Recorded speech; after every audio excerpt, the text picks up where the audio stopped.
Fall in October on a Friday night can only mean one thing: high school football. Tonight, from Haddon Heights High School in Haddon Heights, New Jersey, Channel 19 is proud to present high school football, the Haddon Heights Garnets and the Sterling Knights. How you doing, everybody? Tak Kosneski, Kevin Schulz set for this game under temporary lighting. We'll get to that in a couple minutes. Kevin, the visiting team, the Sterling Knights, coming in with a new coaching staff and a new attitude. Yeah, I'll tell you what, and one thing about that, you look back at last week's game. They played Lindenwold coming off a win. They went into that game thinking they wanted to play a complete game. Lindenwold didn't have a win. In a way they were expecting a blowout. But what happened, I think it really is going to end up helping them in the long run. They fell behind, ended up tied, fell behind again, and found a way to win in the last 40 seconds of the game. And if you talk to Coach Clint Wiley, he said that's what his team needs. They need to learn how to win. And I think last week was a big step in that direction. The home team, Haddon Heights, off to a fantastic start here in the division. They have had a great year thus far, coming up 5-1, and they've got a lot of weapons. They sure do. I'll tell you what, they can run the ball, throw the ball. They do a little bit of everything. They're very good fundamentally, both on offense and defense. And I think, if anything, if you get into a game where you feel like they're running the ball, they're controlling the line of scrimmage, you're going to have to get everybody up on the line of scrimmage defensively, force them to throw.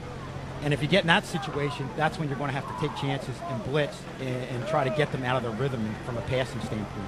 So we're just about ready for football under the temporary lights at Haddon Heights. It's a Colonial Conference battle between Haddon Heights at 5-1 and Sterling at 3-3. We'll step aside and come back with the opening kickoff right after this. Lenny, Vermont, and Leonard Realtors are known for our innovations in real estate sales. Now we're adding to the technologies available to sellers and buyers by making it easier to get information about a home when a potential buyer sees our real estate sign. At the top of these signs is a text code that can be used in conjunction with a buyer's mobile phone to bring up a complete description of the property, and with a smartphone, photographs, floor plans, and maps as well. Simply enter the text code from the sign into your phone to retrieve this information, and for even more details, press the link to contact the listing agent. Lenny, Vermont, and Leonard Realtors, for innovations in real estate sales.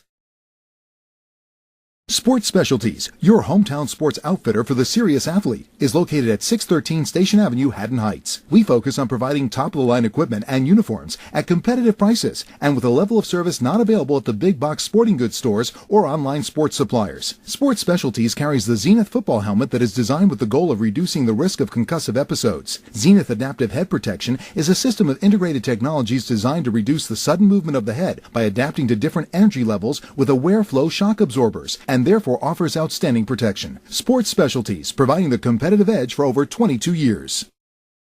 The Retrospect is your very local source of news and features that you can't get anywhere else. Each week you'll read the headlines from your hometown and surrounding suburban towns. You'll read about the events and people that make your community unique. Stories about your friends and neighbors, and a weekly calendar of events. You'll also take a trip back in history each week when we take you down memory lane, and you'll be able to check out the legal notices once a week and all in the same place. And don't forget about local sports from the schools and community leagues right in your hometown. To find out how to get your copy, visit www.theretrospect.com.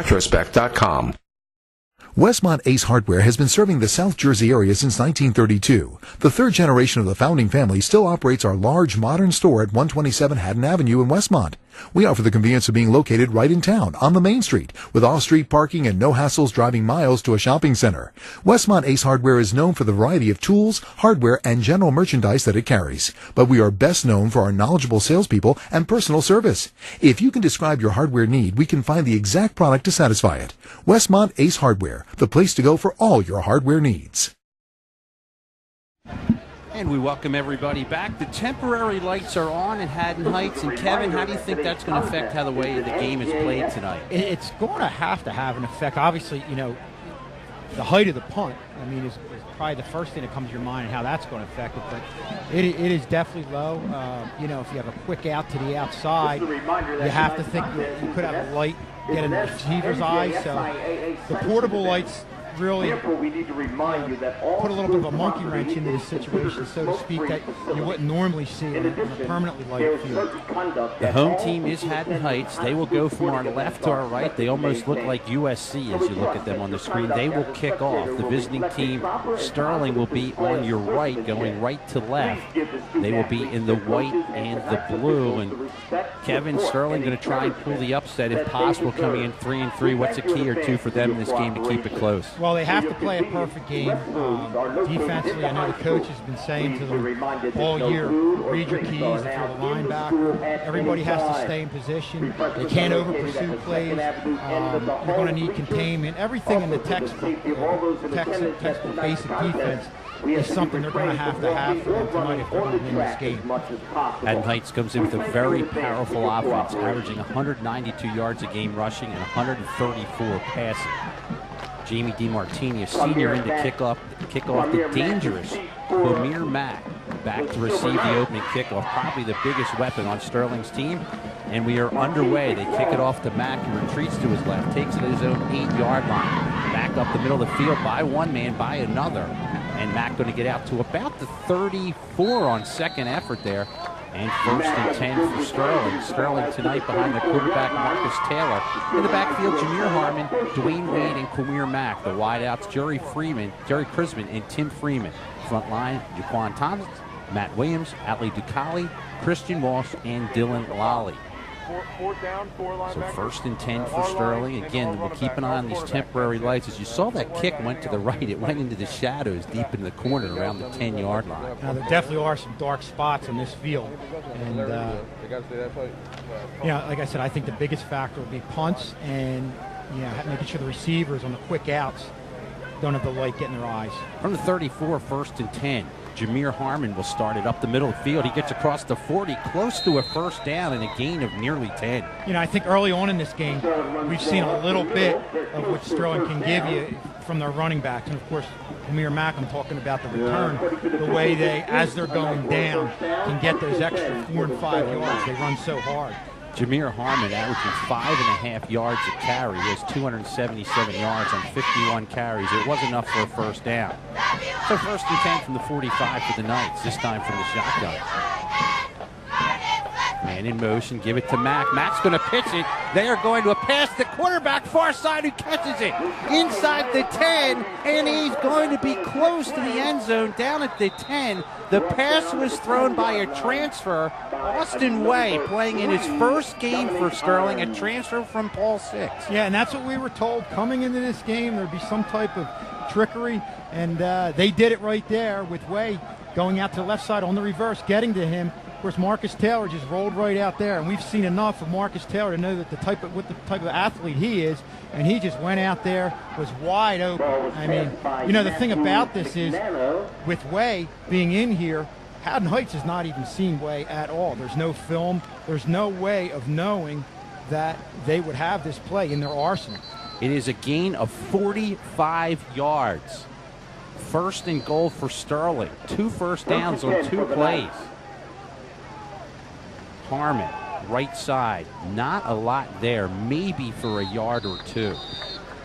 And this is where Sterling had their trouble last week. Between the 20-yard lines, they were able to run at will on the ball defense. The problem came up when they got in the red zone. You had a few passes overthrown that would have been touchdowns, a couple penalties, a couple fumbles, and they just look this week to not be quite as sloppy, and they can't afford to be that sloppy against a tough Haddonfield defense. Haddonfield coming in, as we mentioned, 5-1, wins over Overbrook, Woodbury, Collingswood, Audubon, and Gateway. Their one loss was to West Deptford. 2nd down and 9. Now from the shotgun is that quarterback. This is Austin Way. Austin Way rolling to his left, looks to keep it himself, gets around the corner, looking, throws it up in the end zone. A man there overthrows Jerry Chrisman. Incomplete. Yeah, not a real bad throw on 2nd down. Way was rolling out. He was being pressured, and that's a situation where you want to throw it up for Chrisman to get it or nobody else, and that's what Way had to do because Chrisman was actually covered fairly tightly, and that's a good ball to throw away right there. So this is Austin Way's coming out party, if you will. He has not been seen on film at all. He's a transfer from Paul Six. His first throw goes 45 yards. That was his second throw. Two down territory with Way here. And a lot of pressure rolling out. Didn't really get a lot on that ball. We saw him in the warm-ups. He can really throw a tight spiral. 3rd down and 9. They can get a first down at the 1. Way back across the middle. Has a man there caught. And is he in? No signal yet. Still no signal from the officials. He's going to be close to the first down as it's caught on the play by Marcus Taylor. It's going to be a gain of 9, and it is enough for a first down. Yeah, again, we don't have the best angle here. With it. It's a little dark over there. I really thought he was in, but again, he's just short. So okay. It's a first down, Kevin, a gain of 9. So now it's a 1st and goal at about the 1-yard line, and Haddon Heights has to be scratching their heads. Where did this come from? Yeah, and from a momentum standpoint, this is what Sterling wanted. They wanted something big to happen early on. But again, they really have to make it count and score getting in this close. Make the most of every opportunity. Taylor, the quarterback, he pushes in on the sneak, and he is in for the touchdown. So Sterling on the board first with 9:28 to play here in the first quarter. They lead it 6-0. Yeah, again, I think the biggest thing of this first drive wasn't so much the big play, which was great. They started out with the big option play to Marcus Taylor to get them down in the red zone. I think the biggest thing here was scoring in the red zone. So now the extra point try is Taylor has to change his shoe to do this. The hold by Timothy Freeman. The snap by Connor Walsh. And somebody jumped here. Flags go flying. So our first flag of the night. It's against Haddon Heights. All sides against the Garnet. So to make them that much closer, Sterling's still going to go for the extra point. And extra points have not been guaranteed for Sterling this year, even though a good kick last week by Taylor won the game over Lindenwold 13-12. The extra point is long enough, and it is good. 9:28 into action here in the first quarter, Kevin. It's Sterling with a 7-0 lead. Well, if you're Sterling, you really couldn't have drawn this start up any better than it happened. You have to think Haddon Heights at this point, with seeing Way for the first time, is in a little bit of a state of shock. Yeah, because this whole season, Sterling has not really shown the ability to throw the ball. In fact, last week they completed one pass, and it was the last play of the game. So you're thinking, stop the run, and then you pitch one out to the surprise quarterback who throws a strike to your original quarterback down the field. Yeah, and this is a situation where, if you look at them on the films, you're going to have the linebackers up. Now you're going to have to loosen things up a little bit, and I think that's also going to help the running game, Sterling. Sterling coming in has averaged 17 points a game while giving up 25. Haddon Heights has averaged 30 points a game while giving up 14. So right now Sterling will kick into the strength of Haddon Heights right now, which is their offense and special teams return game. And we talked about coming into this game how Sterling needs to play a complete game. That's what they were looking for last week. They didn't get it. They got the win. Previous week, they were up on Paulsboro, weren't able to close it out. They're looking for that complete game tonight. Marcus Taylor, a nice line drive kick. Going to be taken by Joyner. Joyner is elusive. He tries to get around the corner. Sterling stops him at about the 25. 1st and 10 coming up for Haddon Heights, and their quarterback, Nick Lundholm. Lundholm's had a pretty good year thus far. He's completed 46 of 77. That's almost 60%. Thrown for 741 yards, 7 touchdowns, 4 interceptions. And he has as good a passing attack, we're told, as anybody in this conference. Yeah, heard a lot about him. And again, that's an area where Sterling's really had some trouble, especially we'll go back to that Overbrook game where they just rolled out in that second half and hit the short area of the field with short passes. They open the game with the pass, wide open near side of the field. Caught it here is Orange. Orange going to get up to the 40-yard line and a gain of about 15 yards. Yeah, you can't leave him that open in that area of the field. I mean, in a normal situation, you might have not have a normal high school quarterback get the ball out there as quick, but with Lundholm, it makes it even that much more important that you get on the receiver because he just really has a quick release and get the ball out there in a hurry. On 1st and 10, this is Joyner. Joyner stopped at the line of scrimmage. He goes nowhere. On the stop there was Andrew Deegan. off the corner. Actually, that's Shannon Johnson, Kevin. They have changed the numbers, so Shannon Johnson. A loss on the play. Shannon Johnson doing a nice job up there, controlling the line of scrimmage, getting his hands on the defender, and making the play. Pass far side, well done, complete. It will be enough for a first down. They push him out of bounds. I believe the catch made by Kashawn Bounds after a gain of about 12. And again, you have to think they look at that Lindenwald form, because this was the area of the field that Sterling had a lot of trouble with last week. The quick outs, and much like Lindenwald, Haddon Heights has some receivers that can not only catch but make the run after the catch. It is enough for first down. They're in Sterling territory from the 49. Man in motion. Handoff is to Joyner. Joyner gets around the corner. Sterling able to come up and make the tackle. James Boyd from his safety position did a nice job there. Actually, it's Andre Lopez. They've changed a lot of names on here. Andre Lopez. Kids like Lopez are really going to have to come up big tonight, especially when you have a kid like Joyner working like he did on the last run, bounce it out to the outside. Snap is fumbled, passes off. There is no defense on the far side of the field. Incomplete to Kenneth Arms. He was wide open. Yeah, again, that's been Sterling's Achilles heel, whether it was against Lindenwald or a couple weeks ago against Overbrook. I mean, they even had trouble covering on the short side of the field, and the Overbrook quarterback Bullock would roll out. So, you can't give London the type of time that they're giving them right here and leave the receivers that open. And off to the tailback, going to get out to about the 40. That'll leave him 2 yards shy of the first down. Is coming in to make the tackle there is Kevin Stevens. Yeah, that's a real nice job by Kevin Stevens, coming in from the backside and making the tackle there and joining. So on 4th and 2, 4 wide receivers far side they go, get the pass off. It is complete. They will get the first down and more as it's taken in on the play by Dante Pinckney, and he's going to gain about 9. Yeah, again, you're seeing some of the difficulties Sterling has with the receivers that can run after the catch. You know, we talked about it last week where if you're a defender coming up, a defensive back, you have to break down and come in under control against these receivers when they get the ball. Because they'll just do a step and make a miss. Pass to the end zone, a man there, and just like that, a touchdown. Chris Cook into the end zone. A touchdown from 34 yards out, and it's now a 7-6 game. Yeah, and an early look at Lundham. He's a kid who can really pick apart a secondary. I'll tell you what, the nice thing I like about him is he doesn't telegraph his passes. He'll make a couple different looks, and in that situation, Sterling just didn't do a real good job in coverage. It didn't take much. 7:24 to play first quarter. This is for the tie. That was impressive. So Heights into the shadows to try and get this extra point. Snap is good. The kick is long enough. And the kick is good.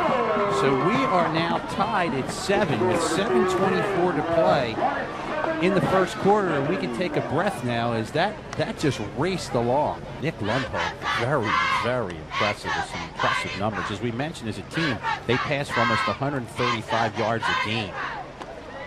Jamie DiMartini in the kickoff for Haddon Heights. Quamir Mack, as we mentioned, a dangerous return man. He has a handful of touchdowns this year on special teams. You're taking a chance when you kick off to him. Last week against Lindenwald did not even kick the ball to him. Mack will retreat, takes it at his own 6, coming straight up the middle. Good push by Mack to get across the 30 and about the 31, where Sterling will take over 1st and 10. It'll be interesting to see in the second series of downs if they continue to use Ray and Taylor much the same way they did in the first series. And really, there's no reason to think until Haddon Heights adjusts that Sterling won't go back to that. I had a chance to talk to first-year coach Clint Wiley of Sterling before the game. He's been a coach at Villanova University.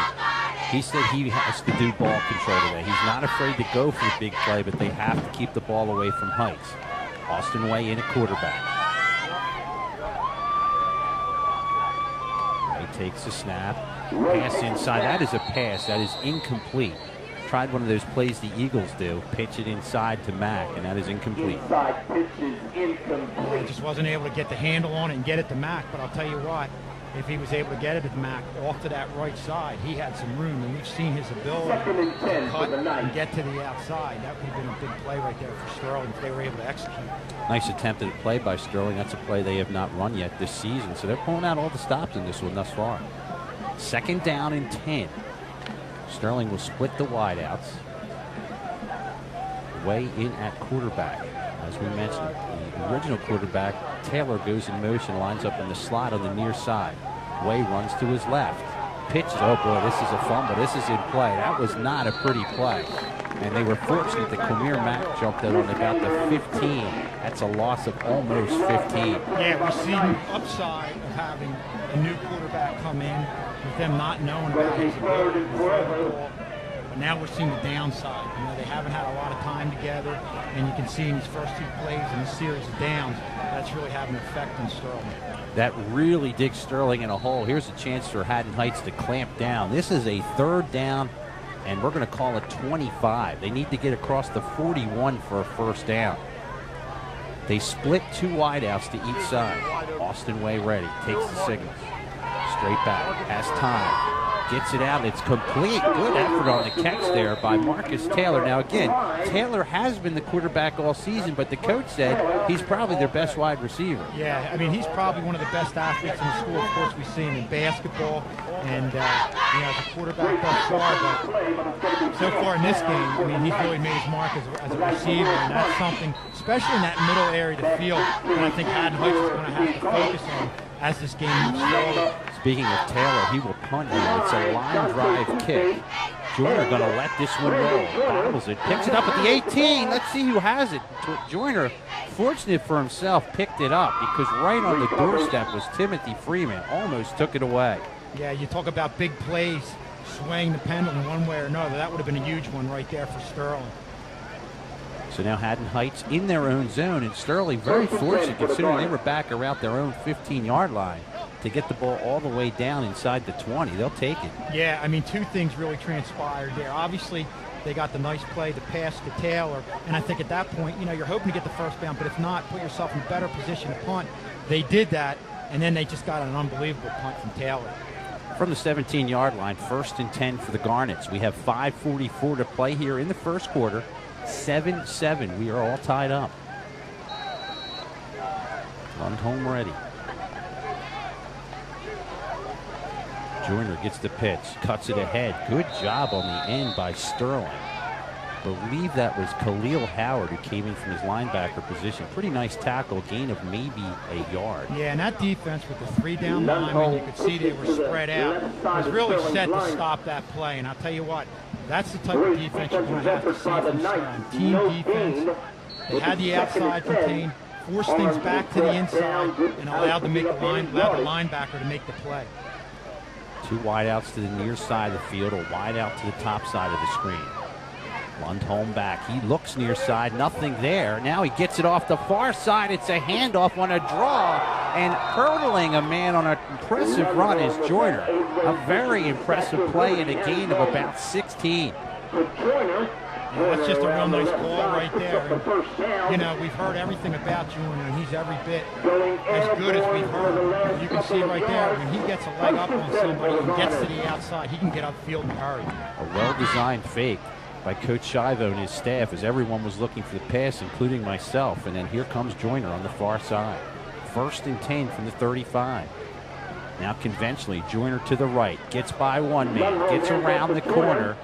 And he is tackled short, and the ball comes loose. And he's tackled short of the first down by Andre Lopez, a gain of 9. Yeah, and that's just a real nice job by Joyner. I mean, I don't think the defensive line, Sterling, did that good of a job right there. But Joyner, not only can he get to the outside quickly, but he gets to the hole quickly. And if you're an offensive lineman, that's your best friend at back who can get to the hole very quickly.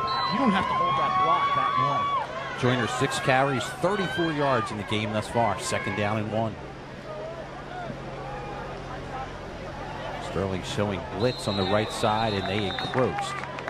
So this is going to be a first down. Flag on the play. First penalty of the game against Sterling. Offside called on the Knights. There's a mental mistake right there. It looked like they had Devon Tucker on that far side, blitzing from the linebacker position. And I think as this game moves on, we're going to see a lot of stunning, a lot of blitzing, whether it's stunning up front on the defensive line or blitzing linebackers from Sterling in an effort to get to Lundholm and make something happen defensively. Here's Joyner. Under 4 minutes to play. He gets 10 yards before he's even touched. Now a gain of about 22-yard lines before he's pushed out of bounds by Quamir Mack. Yeah, I'll tell you, Sterling, on the plays that are designed to go to the outside by Haddon Heights, are doing a good job forcing it back to the inside. Where they're having their problems is they're allowing Junior to bounce it to the outside, and that's where he gets going upfield. Like I said, in an instant, he could be 5 yards upfield before you know it. Joyner 7 carries, 56 yards. 1st and 10 for Heights inside the 30 from the 28. 7-man in motion, near side. Joyner finds a seam, cuts it to the outside. Joyner down the sideline, pushed out of bounds at the 10-yard line by Marcus Taylor. That's going to be a gain of about 17 and a first down. Yeah, Sterling looked like they stunted up there on the left side of the defense and put themselves in position to get to Joyner. But boy, I'll tell you what, you can't tackle Brandon Joyner with an arm. He's great. He's a hard runner. Has a lot of speed. He's just a complete back, a lot like what we see from Quamir Mack. 1st and goal from the 8 for Haddon Heights. Joyner to the left side, cuts it ahead. Not going to quite make it to the 5-yard line. Will make it 2nd and goal.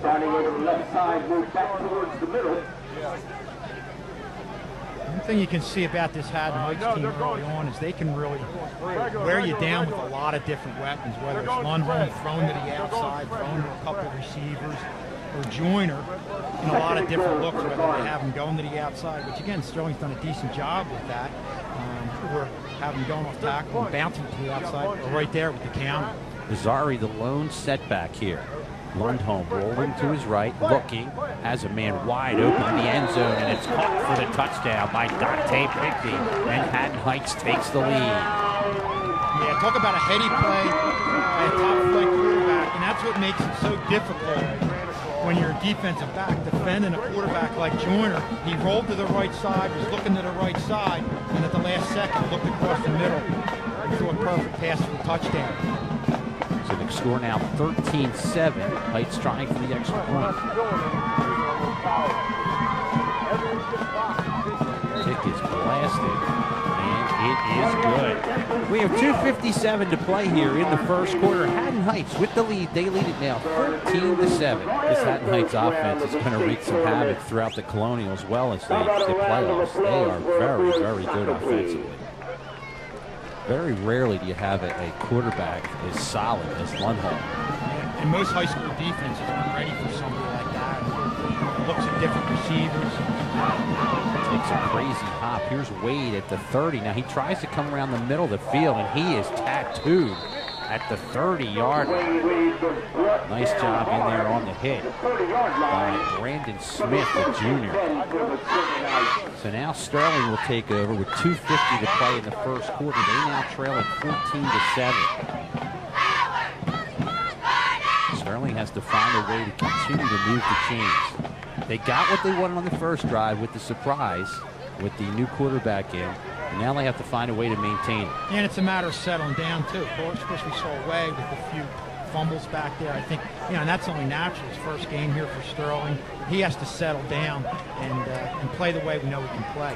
Way on a quarterback keeper, his first rush of the game, out to the 36-yard line, a gain of about 6. He is tackled on the play by Alex Thompson. And, I think coming into a game, you're feeling a lot of things as a quarterback in Way's situation. Obviously, nerves coming into your first game for Sterling. Then you make a big play, and I think sometimes you might feel like you have to do too much. Right now, Way just really has to play within his game, settle down, and again, just get everything going from an execution standpoint. This time, 3 wideouts to the top side, 2 wideouts to the bottom. Blitz shown by Heights. Way's going to take it himself. He goes right up the middle of the field, crosses the 40. He will get a first down. It's a good open field tackle by a junior, Kenneth Lewis. Yeah, and you have to think that Coach Wiley is leaving this up to Way, saying, hey, if you see an opening to a certain side, because remember, Haddon Heights has no idea. There's nothing that way. So there's going to be those certain situations where they weren't expecting a quarterback like Way, and there's going to be openings, and it's up to Way to take advantage of that the way he did right there on the left side. If you're just tuning in, Sterling with quarterback Austin Way in the game. He is number 14 today. This is his first game. He's a transfer from Paul Six. He came into the game, threw a beautiful pass for nearly 45 yards to take Sterling inside the 10. And then Taylor scored on a 1-yard run. First and 10 from the 40. Haddon Heights has retaliated with 2 touchdowns since then. Kamir Mack on the draw. Mack for about a yard, maybe 2, as he was pulled down from behind on the play by Ryan Thompson. Yeah, that's a nice play, individual play by Ryan Thompson, because we know Kamir Mack, how he can bounce off tackles and get to the outside. That's just a great individual effort by Ryan Thompson, fighting off the lineman and just making a great individual tackle. Kamir Mack coming into the game averages 6 yards a carry. Today, because of that one fumble we saw down to our right, he has 2 carries now for minus 14 yards. So they've done a good job on that one mistake, keeping him in check. 3 wideouts top side, a wideout to the bottom side.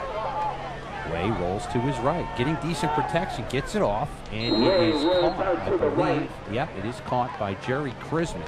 Gain of about 3. Now check that. They're going to bring it back. He must have dropped it. I'm having trouble with the lights tonight, Kevin. It's tough to see. It's not your typical. I mean, it's a neat atmosphere. You know, it's doable, but plays on the far side for us are not easy to see, so incomplete. So I'll blame the lights. Yeah, and I'll tell you what, it's nice to see Way. We're getting a lot of different looks from Way. They're using him with a quick drop. Obviously, you've seen him keep it on his own, and he has that ability. I'm assuming within the offense, if he sees something open on that left side or right side, to go. And then also right there, him able to roll out. A kid like Chrisman is probably one of the better athletes along with Taylor on this team. From the 41, it is now 39 for Way and the Silver Knights. Way straight back, looking near side, looking for Wade, gets by one man and gets by another. He's going deep. They're going for it all. It's a jump ball. Wade there, nice defensive play. As Heights read it on the jump ball, and it was knocked down on the play by Dom Colon. You know, they're going to come up short. They're going to punt here, but very impressed with Way and his poise within the pocket. In a lot of situations like that, when you're being rushed from the outside, I believe that was Thompson in there, you're going to run out, just go to the outside. But he did a nice job. And this shows good pocket presence. He's readjust himself within the pocket and get a pass off like he threw right there. Marcus Taylor, a line drive kick. Joyner from his own 20. Cuts it ahead. Sterling does a good job to pick it up. Basically a gain of a yard or 2 as he gets out to 26. 16 seconds remaining to play here in the first quarter. Haddon Heights leads it 14-7. And again, I think you're going to see a lot of stunning, and even more so as this game materializes. If London continues to have the success through the air that he's had, if you're Sterling, you're going to have to take chances and try to get him off his game.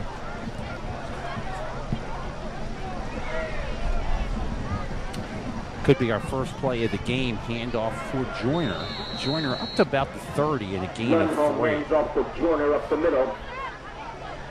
that should just about do it for action here in the first quarter as the clock expires. So we have played 1/4 of action under the temporary lights at Haddon Heights. It's Haddon Heights 14, Sterling 7. We'll step aside and take a break. You're watching high school football on Channel 19. Hello, my name is Eric Scheinelt and welcome to Burlington Carpet One. We are family owned and operated for over 40 years in the South Jersey area. We are located at the corner of Clementsbridge Road and Route 30 in Barrington and offer top brands of carpet and flooring, including Bigelow, Lee's, Stainmaster, Armstrong, and Mannington, just to name a few. We have a price guarantee that is ironclad. You will pay the lowest price in the area, guaranteed, and we will also guarantee our installation for the entire life of your floor. Some of our floors are guaranteed for up to 50 years, and this is special. If you don't like your floor for any reason, including color, we will replace it for free and pay the labor. Please feel free to contact me or any one of my staff. We are your neighbors. We all live in South Jersey. We would love to get to know you and show you what Burlington Carpet One is all about. Print it, copy it, ship it at Express It. We can print from your computer files or provide creative services, graphics, and typesetting, along with collating, binding, and laminating. So let us help you with your reports, brochures, yearbooks, newsletters, pamphlets, programs, business cards, forms, stationery, and more. And with 7 copy machines on site, we get it done fast. We carry shipping supplies and can provide packing service for you. We are an authorized shipper for both FedEx and UPS. We also provide notary service, custom imprinted products such as hats, cups, and pens, and fax service. Print it, copy it, ship it, and express it.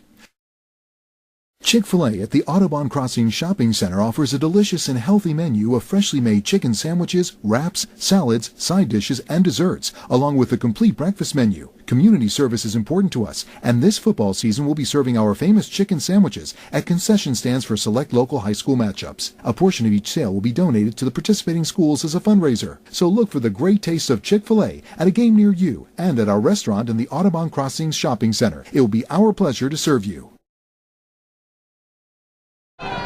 Jack Kazaneski, Kevin Schulz, Stan Ritter set for second quarter action here in Channel 19. Glad you're with us. We pick it up. 2nd down and 7 for Haddon Heights. They lead it by a score of 14-7. Quick out. Running with this one is Pinckney. Pinckney looking to throw. He has a man wide open. Gets it nicely to Joyner. Joyner across midfield and down to 49. And the original throw was behind the line of scrimmage. And that's why that throw could be made. Yeah, and you can see again, Sterling's had a tough time with the normal dropbacks, and right there they were nowhere to be found. He was wide open off there on the right side, but I'll tell you what, in that situation, you see Sterling coming in. One defender had him, was ready to bring him down. I think if you're the second man in, Sterling right now has to make some big plays defensively. Second and third man in should have come in and tried to strip the ball in that situation. On 1st and 10, the delay to Joyner.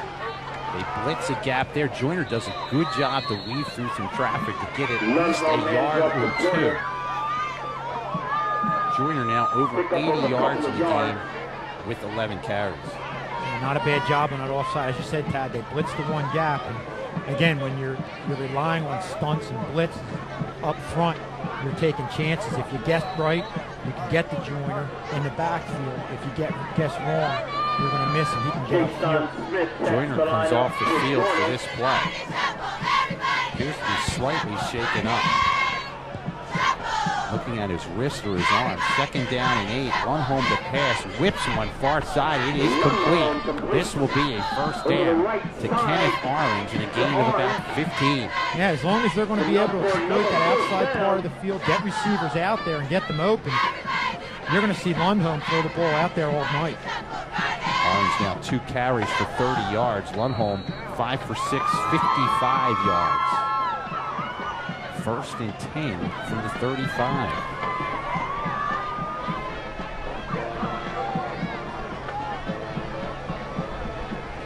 Pass play again.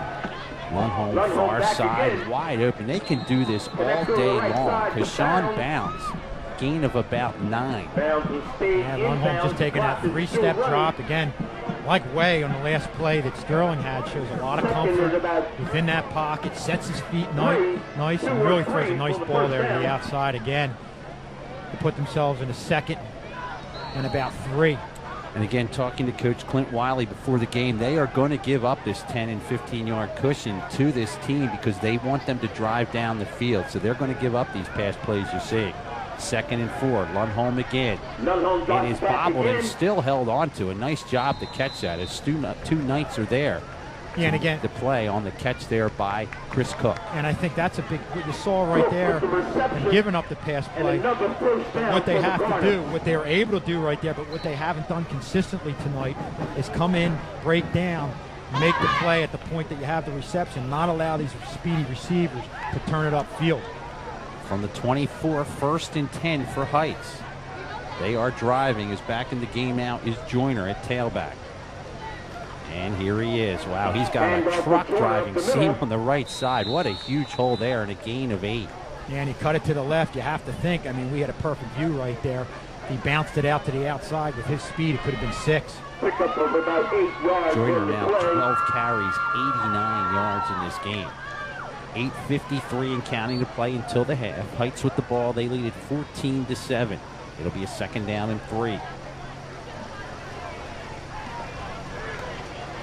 Right side this time, Joyner. Joyner around the corner, pushing ahead. He'll get the first down inside the 10 as he's down about the 8 and a gain of 6. Yeah, there you see Brandon Joyner getting to the line of scrimmage, going to the outside, and he looks like the type of back who can shift gears and really has great vision. You saw him going along laterally right there, sees that little opening and cut it upfield and get those extra yards where your average back just can't. Joyner coming in, averages 6 yards a carry. His longest TD of the year, 56 yards. Heck of a player. First and goal from about the 8. Joyner again. Gets around the end. Sterling's in, able to kind of corral him after a gain of about 4. That's Shannon Johnson right there making a great individual play, getting to Joyner. But again, you could see why Joyner's such a complete back, why he's touted as probably not only one of the best backs in the Colonial Conference, but one of the better backs in South Jersey, is that he's quick, he can cut upfield, find the hole, and right there, he took a defensive lineman 3-4 yards for a ride. He's averaging about 110 yards a game. They give it to Joyner again, straight up the middle this time. No signal yet. He is close, just a little bit shy of the end zone on a gain of 4. Just shy of the end zone. Going to be 3rd and goal for the Garnet. On that, I have Joyner unofficially with 102 yards in the game, Kevin, with 15 carries. Yeah, and I mean, we've seen him do a little bit of everything. You saw right there, he's also one of those backs that can lower his shoulder and really deliver a hit, much the same way a defensive back could deliver a hit on a running back. 3rd and goal. Joyner. And Joyner is in the end zone for the touchdown. So Joyner rushes one in to increase the lead. Now 20-7, Heights leads it. Yeah, nothing fancy about the way they picked up those last 25 yards. It was Joyner right, Joyner left, and then finally Joyner off guard right there for 6. So 7:08 to play till the half. Extra point try by DiMartini.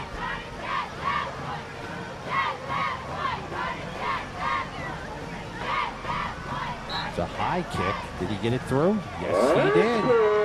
7:08 to play first half, Kevin. Haddon Heights' offense cannot be stopped tonight. They have 3 possessions and 3 touchdowns. You can see why they're a 5-1 team. I mean, you also have to look back and wonder.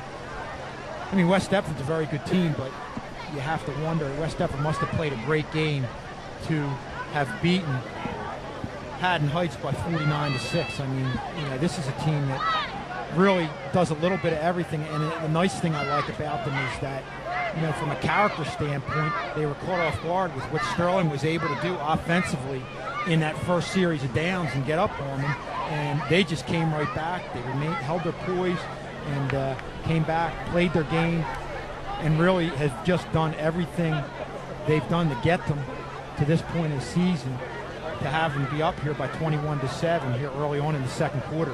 In the Colonial Liberty, the standings thus far have Haddonfield undefeated at 3-0 in the division, followed by Heights and West Deptford at 2-1, Overbrook 2-3, Sterling 1-2, and Collingswood 0-3. And don't forget about that Thanksgiving Day rivalry game, Haddon Heights. That is going to be one heck of a ball game. And you know, you talk about new coaches coming in, teams getting used to new coaches. You have to think this Haddon Heights team with the new coach probably is going to get a lot better when you look at them from the first, second game of the year as they go through the season. And they're going to be a different team in the beginning of the year than they are at the end of the year they were in the beginning. This return is taken out to about the 37 by Kulmir Mack, and Ralph Scheibel, a well-known football personality in South Jersey, Kevin. Yeah, but he was at Audubon, was there for many years, and they really seemed like year in and year out produced one good quarterback after another. Of course, everybody knows about Joe Flacco now with the Baltimore Ravens, but they always had a good passing game at Audubon. I mean, they might not have had the size that you have from some of the top teams, but they're always able to put a lot of points on the board, and it looks like he's carried that over in a short time here at Haddon Heights. From the 39, 1st and 10, Sterling. Austin way to his right, gets the pass off. It's caught by Crisman. He's pushed out of bounds at the 48 on the hit by Dante Pinckney. It's a gain of about 9. And again, Sterling's just in need of a good, cohesive drive, move the chains, keep the ball out of Haddon Heights' hands. But, you know, we talked a lot about what Haddon Heights has been able to do offensively, but their defense is just as solid. You don't see too many fundamental mistakes. Linebackers read their keys. They're in position to make plays. They break down. They're just a fundamentally sound team on the defensive side of the ball.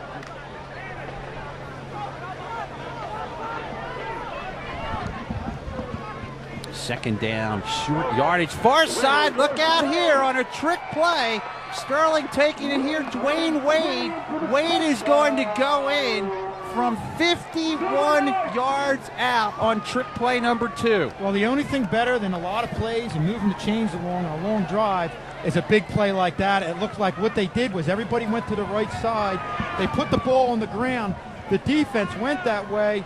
Wade picked the ball up, went up the left side. Dwayne Wade's one of the fastest kids on this Sterling field, and he showed it right there on a 50-yard, 1-yard touchdown run. So Wade, his first carry of the game, 51 yards. Beautifully designed by the Sterling coaching staff. I'll explain that play a little bit in case you missed it. It's definitely worth another look. Outstanding play. Is Sterling going to have to hustle to get in the extra point try?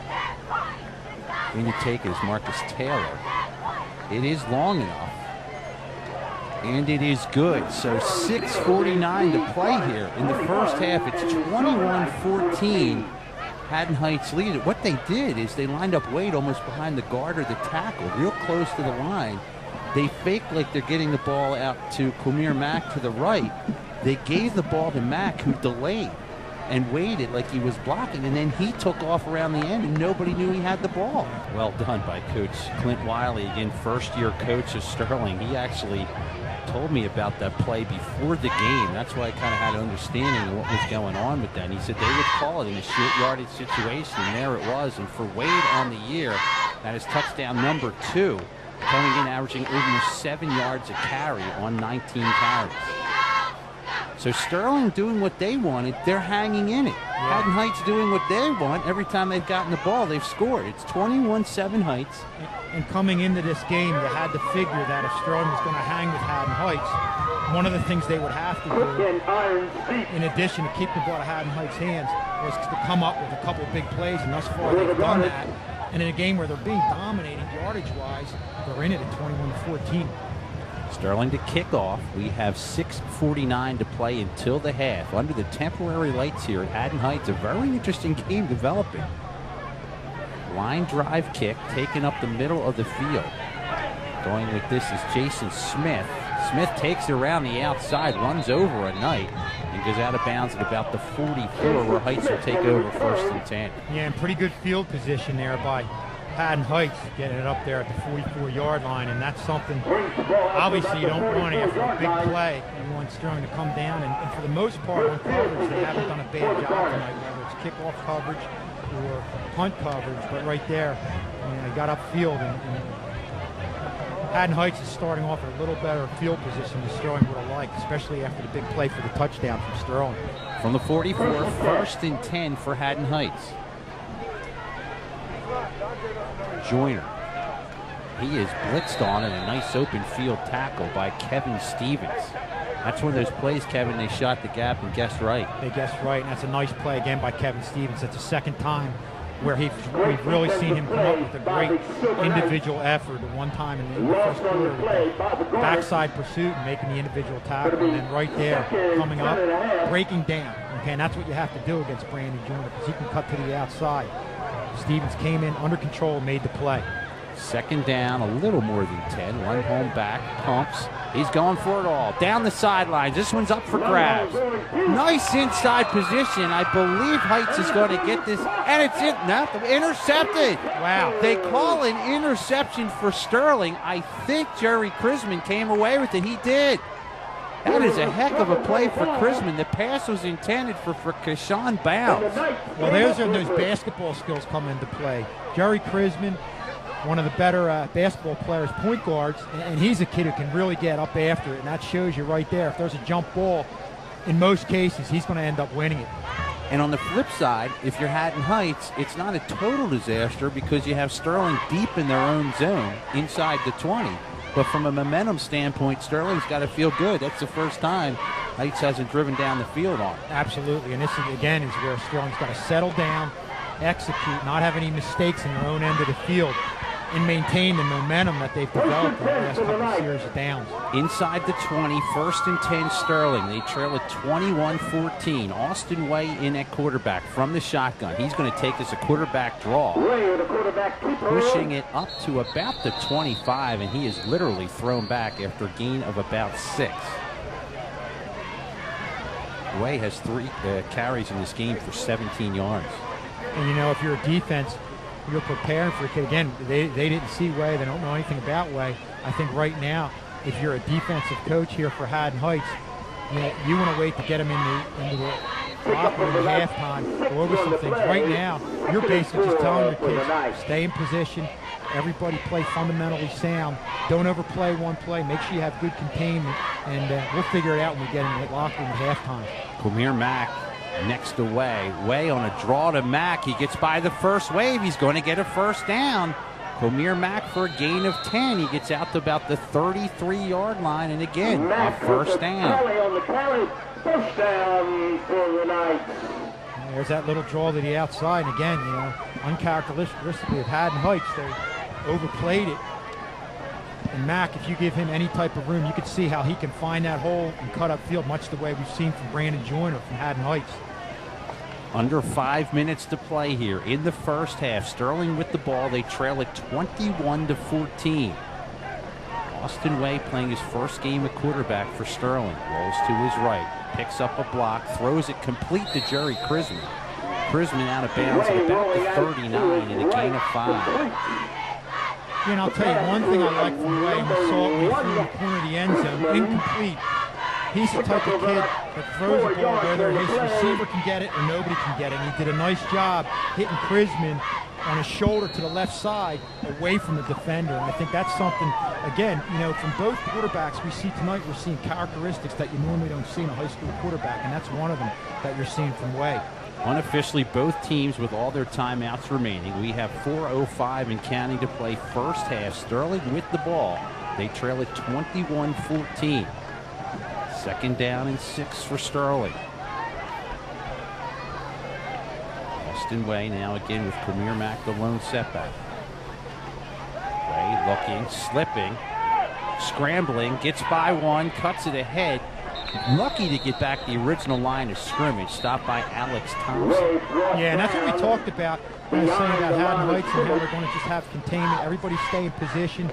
Don't shoot a gap to try and go inside and give up your outside containment. That was just a great job of team defense right there, and they left Way with no place to go right there, and they're able to make the stop. We may have had a penalty on the play here, Kevin. Yes, we do. It's going to be holding, defensive holding against Haddon Heights, and it gives Sterling a first down. That is the 2nd penalty now for 12 yards total against Heights. So a big break there for Sterling. Yeah, and I think the biggest thing about this series of downs, we talked about how that pass was almost like a punt, putting Sterling deep in their own end of the field. But I'll tell you what, they've done a great job to get themselves out to midfield at this point. So Sterling will have it at their own 49. The clock ticking down, 3:25 and counting. First half, Sterling trails Haddon Heights 21-14. Way back, down the far sidelines, looking for a man, and it is incomplete. Had a man there, just missed it on the throw, intended for Timothy Freeman. Yeah, and you're seeing Way go downfield. Of course, we had the quick out to Chrisman. You have to think at some point they might utilize Taylor and get him to that middle area of the field, much the same way they did early on in the first quarter where they had that nice gain. It was probably about a 15-yard gain, because when you go to the outside, whether it's a long pass or a quick out to the outside, you're going to have defensive backs shoot out there, and ultimately you're going to have open areas in that middle area of the field. Austin Way 5 for 10, 92 yards. 2nd down and 10. From the shotgun. Way across the middle. There's some contact, but insequential as Quamir Mack went down. He was hit from behind. Again, I think he was more or less going for the ball. No flag on the play is knocked down by Phil Azari. Yeah, and that's a real nice job of one-on-one coverage by Azari. You see they tried to use that middle area of the field. Of course, Looks like the receiver slipped a little bit there, but at the same time, Azari was right there to make the play. Real nice coverage. Here's a big play early on in this game. It's 3rd and 10, 3:03 to play here in the first half. Sterling would love nothing more to get a first down and move the chains. Haddon Heights, if they stop here, they have the control and they can move it right down the field. And let's see what Sterling is having some trouble, looks like, getting this play in. Yeah, and it's interesting. I mean, prior to knowing about Way coming into this game, you might, in this situation, to look at Sterling last week, come up with an all-out blitz right here to make something happen. But I think with Way and with a lot of things that he's able to do, whether it be rolling out and hit different areas of the field, you really might have to stay back and play discipline. I mean, it's a call that could go either way, but I think you're looking at it a lot differently with Way in there as opposed to how you would look at it prior to this. Sterling calls timeout. We have 3:03 to play here in the first half. Sterling will have the ball 3rd and 10. They trail at 21-14. Sterling scored first in this game on a 1-yard run by starting quarterback Marcus Taylor, who majority of the game has played wide receiver since that. Yeah, and I think, we're talking about Way coming in for trouble, but I think the other thing that really plays into it is Sterling has an extra weapon out there in Marcus Taylor. Stats-wise thus far for Haddon Heights, the quarterback Nick Lundholm is 7'4", 69 yards, and Brandon Joyner 17 carries, 103 yards. Joyner does have a TD in this game. Lundholm also has a TD pass in this game. Yeah, and I think what this drive has done is really slowed down. You talk about having your offense hold the ball for a long period of time. It's really kept the ball out of the Haddon Heights offense's hands. 3rd and 10. Way has some pressure, and he is going to be sacked. He's going to lose about 5 yards.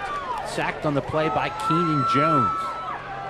Yeah, that's real nice fundamental defense right there. You see them with the outside in rush. Didn't allow Way to get to the outside. Made the pocket close in right there. I mean, that's about as perfectly fundamentally designed of a pass rush as you're going to see. Punt team is on for Sterling. Marcus Taylor in to kick. The dangerous Brandon Joyner stands back at about his own 20. Nice spiral kick, far side of the field. Joyner, I don't think, will pick this. Nope, he lets it go inside the 10. Sterling will pick it up at the 8, and what a kick there by Marcus Taylor. Yeah, that's another one of the things. Marcus Taylor, the extra point field goal kicker. You've seen him time and time again over the last 2 years just really come up with some big kicks at key times, and there's no bigger kick than the one he had right there, especially with 2:18 left in the half, and really making it hard for Haddon Heights, making them go the length of the field right here. Coaches will tell you the last 2 or 3 minutes of the half are crucial. We have 2:18 to play first half. Heights with the ball, they lead at 21-14. Joyner pushes ahead for maybe 2. And you touched on how Coach Wiley had said, we'll give up the short pass in the middle field, give the receiver some room, and I think especially with 2 minutes left, we're going to see that right here from Sterling on defense. Under 2 minutes to play. Heights deep in their own zone. Now Sterling has taken one of their timeouts. Heights, I'm sure if they can get a first down or 2, will start playing that timeout game. 2nd and a long 8, almost 9. Quarterback back, and somehow, boy, that one's very confusing as they jumped on the ball. I believe it might have been fumbled. Again, they're in the dark side of the field. It's actually very hard for us to see here.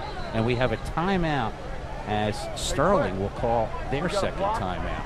3rd and 14. 3 wideouts near side of the screen. Lundholm, ton of time. Fires across the middle. Has a man there who dropped the ball. Chris Cook tried to catch it on the numbers and not in his hands. And that's going to bring on the punt team. That's a shame, Kevin, because that was a very well-thrown ball. Wow, that was an excellent throw right across the middle area of the field. And again, you can see where Lundholm, talk about poise, you're back in your own end zone, settling into the pocket, looked at a couple different receivers, and that just keeps those defensive backs frozen for that extra split second, and they're not able to react as quickly as they are somebody who's telegraphing the pass. Jamie DiMartini going to kick almost from on the track here at Haddon Heights.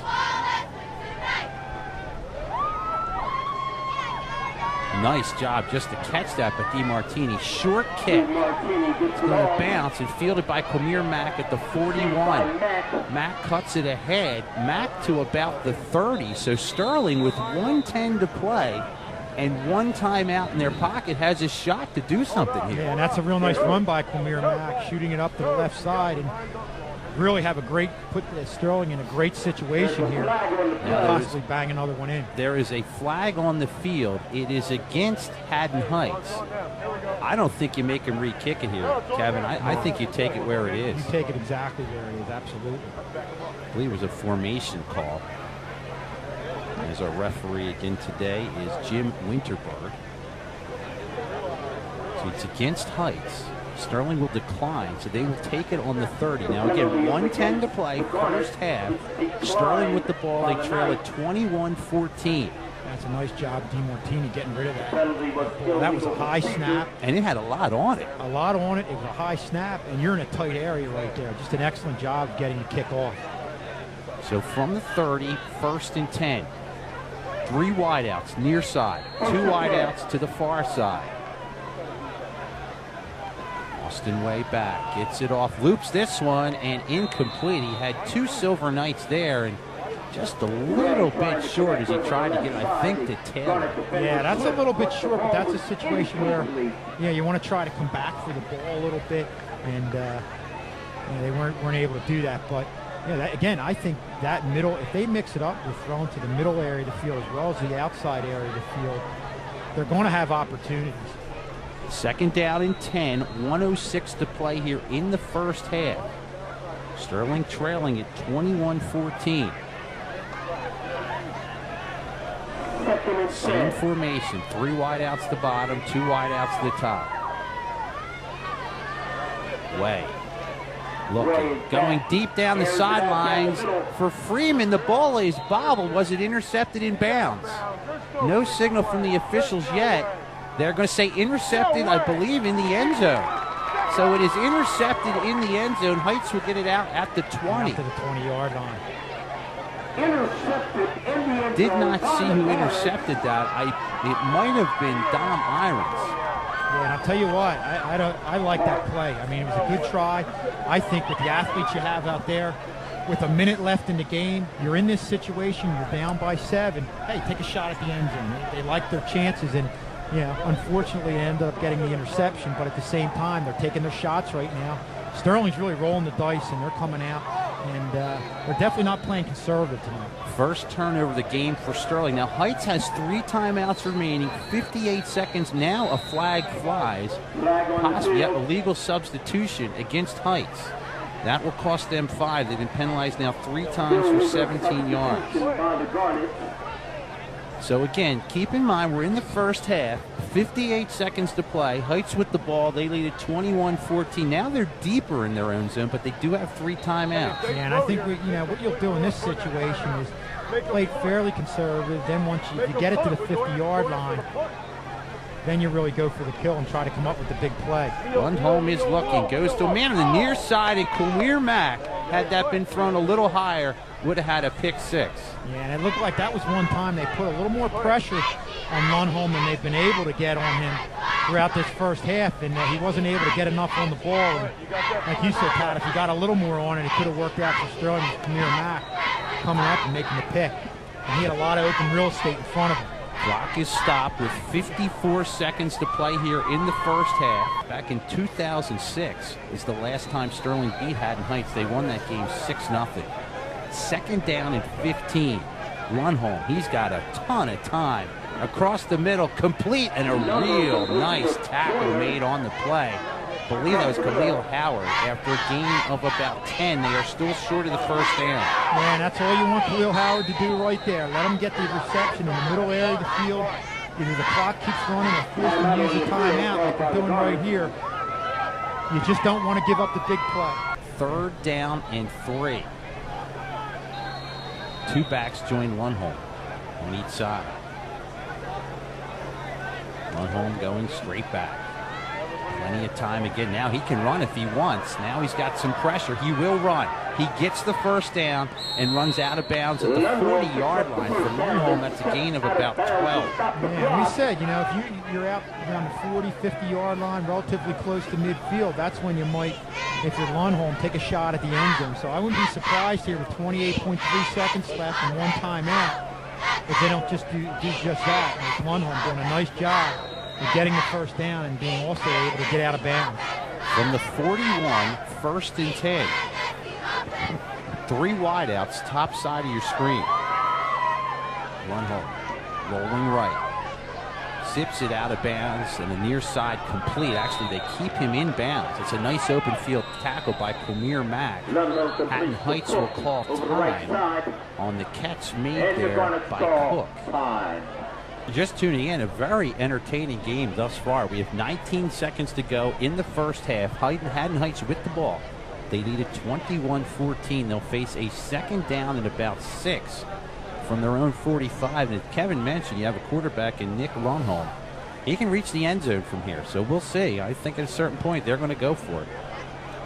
And if you're Sterling, defensive back, the one thing I'm sure all the coaches are telling them, don't let anybody get behind you in this situation, especially, like you said, with Lundholm's ability to throw the ball downfield. Well, already I look at the safety for Sterling is about 20 yards. They have 2 safeties about 20 yards off the ball. So second down and 6 for Lundholm. 2 wideouts to the top, 2 wideouts to the bottom.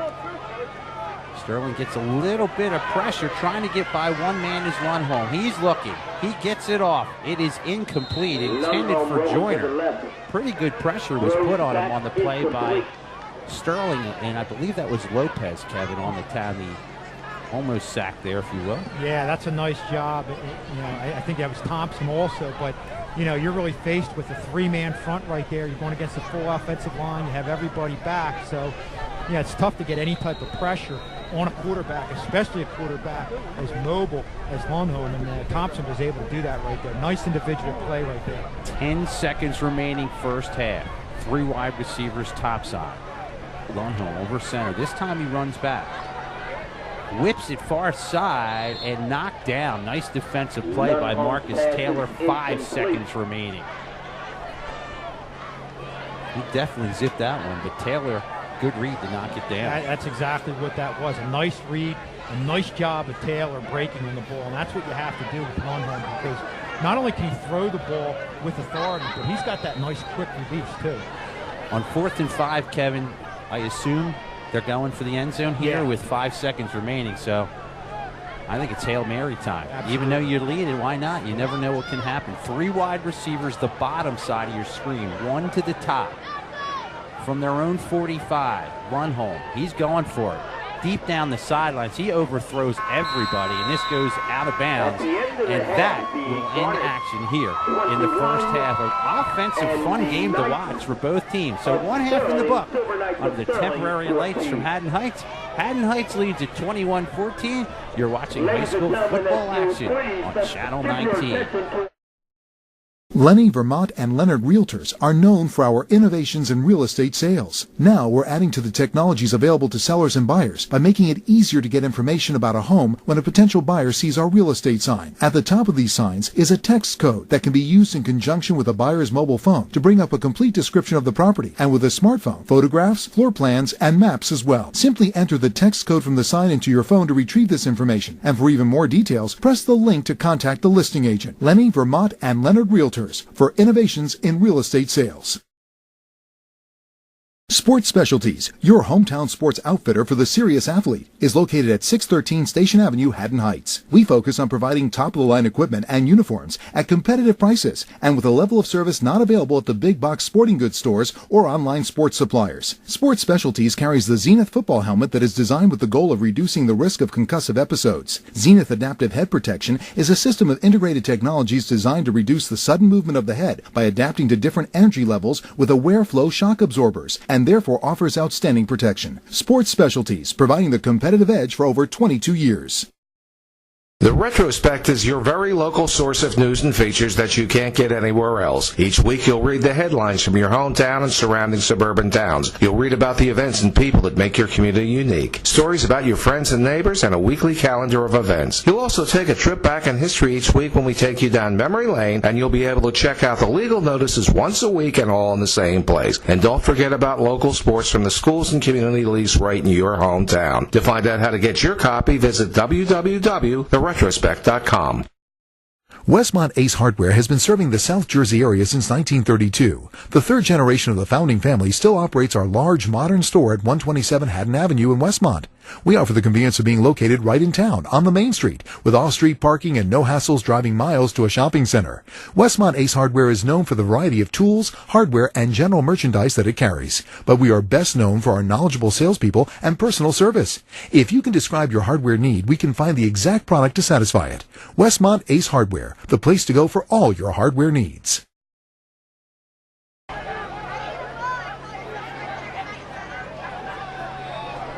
Flag on the play.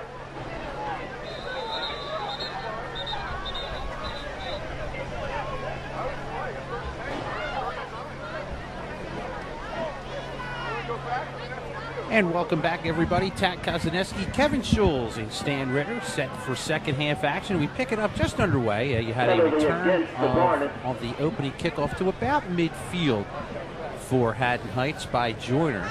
Joyner's run the ball a couple of times. We pick it up after a penalty. You see our referee announcing the penalty there. We're going to pick it up second and about 17 for Haddon Heights from the 47-yard line of Sterling. So again, we pick it up, 10:39 to play here in the third quarter. Heights with the ball in the lead. They lead at 21-14. So second down, and we're going to call it about 17.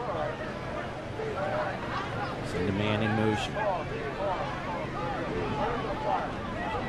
Joyner. Met at the line, gets by one. Here come the white shirts, and he is going to lose about 4 or 5 yards as Sterling's frontline defense with their most impressive play of the game. Yeah, especially early on here. You know, prior to that, you saw Shannon Johnson make a nice play.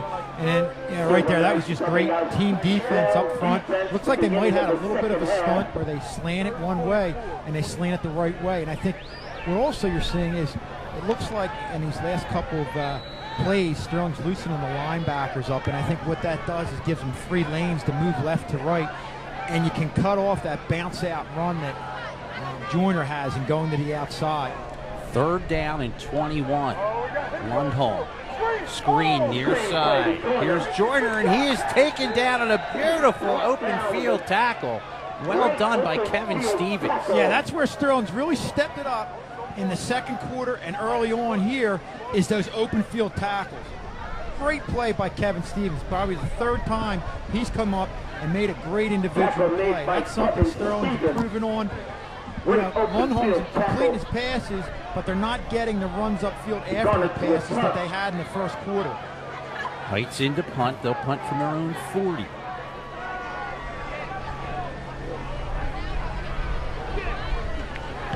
Nice high kick. Kamir Mack inside the 20. Let's see where they mark it. They're going to mark it out of bounds at about the 17-yard line. So Sterling will take over. First and 10. They trail at 21-14. 8:52 to play here in the third quarter. So right away, Sterling's defense challenged after the opening kickoff up the midfield, and they were able to hold. Yeah, and I think, you know, you're going to give up your yards to this Haddon Heights team. What Sterling did in that series of plays and what we've seen them do is get some, as we see, I think, did a bird just fly in here? I don't know what it was. But we've seen them, you know, give up yards, but it seems like right now they're making key defensive stops at the right times. And, hey, they have the ball back, and still, you know, Haddon Heights hasn't been able to put one on the board in the second half, or early on in the second half. And again, first-time quarterback for Sterling, Austin Way, Austin Way. First and 10.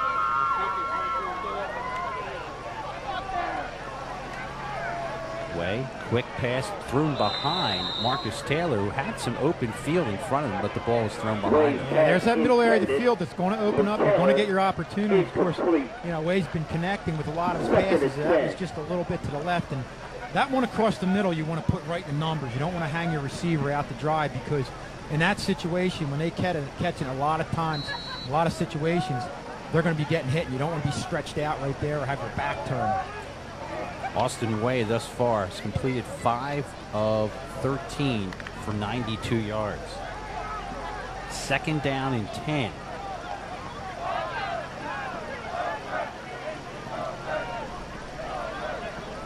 Heights shows blitz. They get the pass out quickly.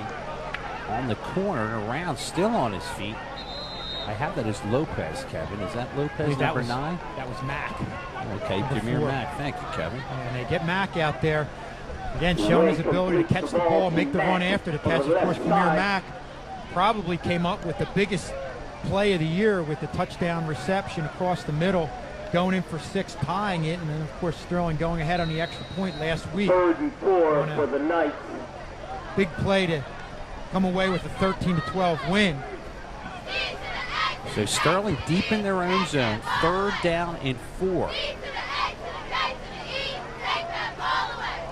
Way is back. Flag is down. This is going to come back as one of the wide receivers left too early. The pass incomplete.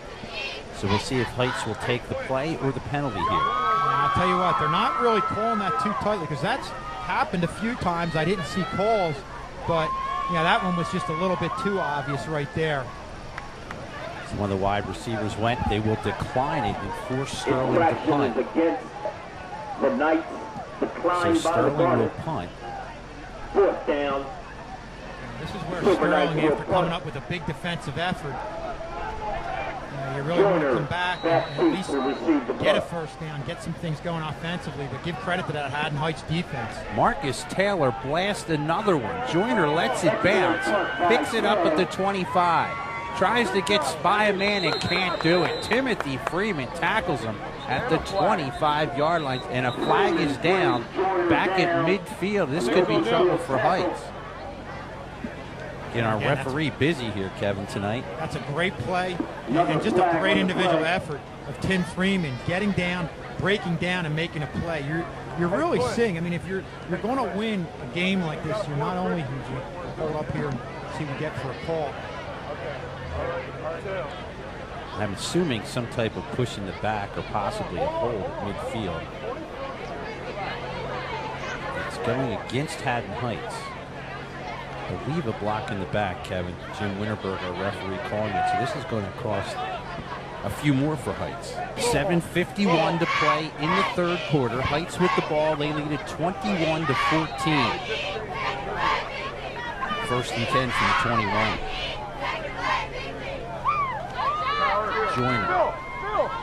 This time, not a lot of room. He gets out of the 21, a gain of about a yard. Khalil Howard on the tackle. Just a real nice job up front, you know, and a lot of times you see Khalil Howard, linebacker, making the play. A lot of times when you see linebackers involved in plays, making tackles, you also have to give a lot of credit to the defensive line for holding up that surge, and that's what happened right there. They gave Khalil Howard room to make a play, and he made a nice play right there, nice tackle. Shannon Johnson, the nose guard, has done a good job filling space. Wide open, far side, complete. Caught on the play by Kenneth Orange. Nice open field tackle. Going to leave about 3 or 4 shy of the 1st down. Yeah, one thing you're seeing Sterling doing a lot better right now is they're reacting to the throw, and they're getting right there almost at the point when the ball's getting right there. And as you do that, you put yourself in a position possibly down the road of coming up with a pick. 3rd down and 3. Here's Joyner. Joyner pushes up the middle of the field, and he is now pushed back. I think he's going to be marked short of the 1st down. They are marking it about a yard shy of the 1st. Wow. Yeah, what a huge play right there. You can see as this game's going, this Sterling defense is just really developing a lot of confidence here. So now you're looking at 4th and a full yard for Haddon Heights, and I'm going to have to think they're going to have to punt it here because, you know, Sterling's staying in this game, and the last thing you want to do is give them the ball on the 30-yard line. They are going to punt. DeMartini will come in to punt. He's going to punt about his own 15. Kumir Mack, we've talked about, extremely dangerous returning kicks. I'm going to jump off sides here. Here's the snap. DeMartini. Nice high kick. Kamir Mack, fair catch. And he will stop at the 31. He did call a fair catch. Then he thought about running, and luckily he stopped. Otherwise, that would have been a penalty. So Sterling from their own 31, 1st and 10. They're doing a lot of things that they've had trouble with all year between the tackling and breaking down. It seems like this is a team that's really improving as we're going, and especially in this game. 1st and 10 for Sterling. All at their own 31. Right, hands off up the middle. Kamir Mack trying to get back the original line of scrimmage, and he is going to get nowhere. Phil Azaria, a host of red shirts, also in there on the stop. Lost him about a yard. 2nd down and 10 for Sterling.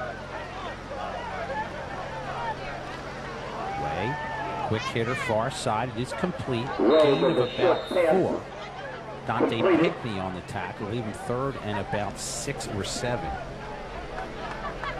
I really like the way they're mixing it up. You see them go to the middle of the field, the outside part of the field. When you're doing things like that, the defensive backs can't shoot and overplay to one side or the other. They have to keep it even throughout the whole defensive backfield there and the whole coverage area. 3rd down and 5 for Sterling. 2 wideouts near side, 2 wideouts to the top side. Also a slot receiver. Fake, a blitz on, and they get him. Blitzing from the far side of the field. Looks like Julian Feggins. What a blitz there, Kevin. Nobody picked him up. That's just a breakdown right there. You either want to back or somebody to float over there and get that linebacker. Feggins went in there untouched and made the big play right there to force Sterling to punt. So now the defense has taken over as of late for both teams. Into punt, Marcus Taylor. Taylor, a high kick, but short. Going to go just beyond midfield. Takes a Sterling bounce. And will die at about the 35-yard line, where Heights will take over with 3:52 to play in the 3rd quarter. Heights leads it 21-14. I'll take this time to say hello to everyone watching on Channel 19 throughout Camden County today. I hope you're enjoying tonight's game and many more throughout the season. Just stay tuned to all of what's going on right here on Channel 19. Pat Kozaneski, Kevin Schulz, Stan Ritter bring you all the action tonight. It's 1st and 10 for Heights at their own 35.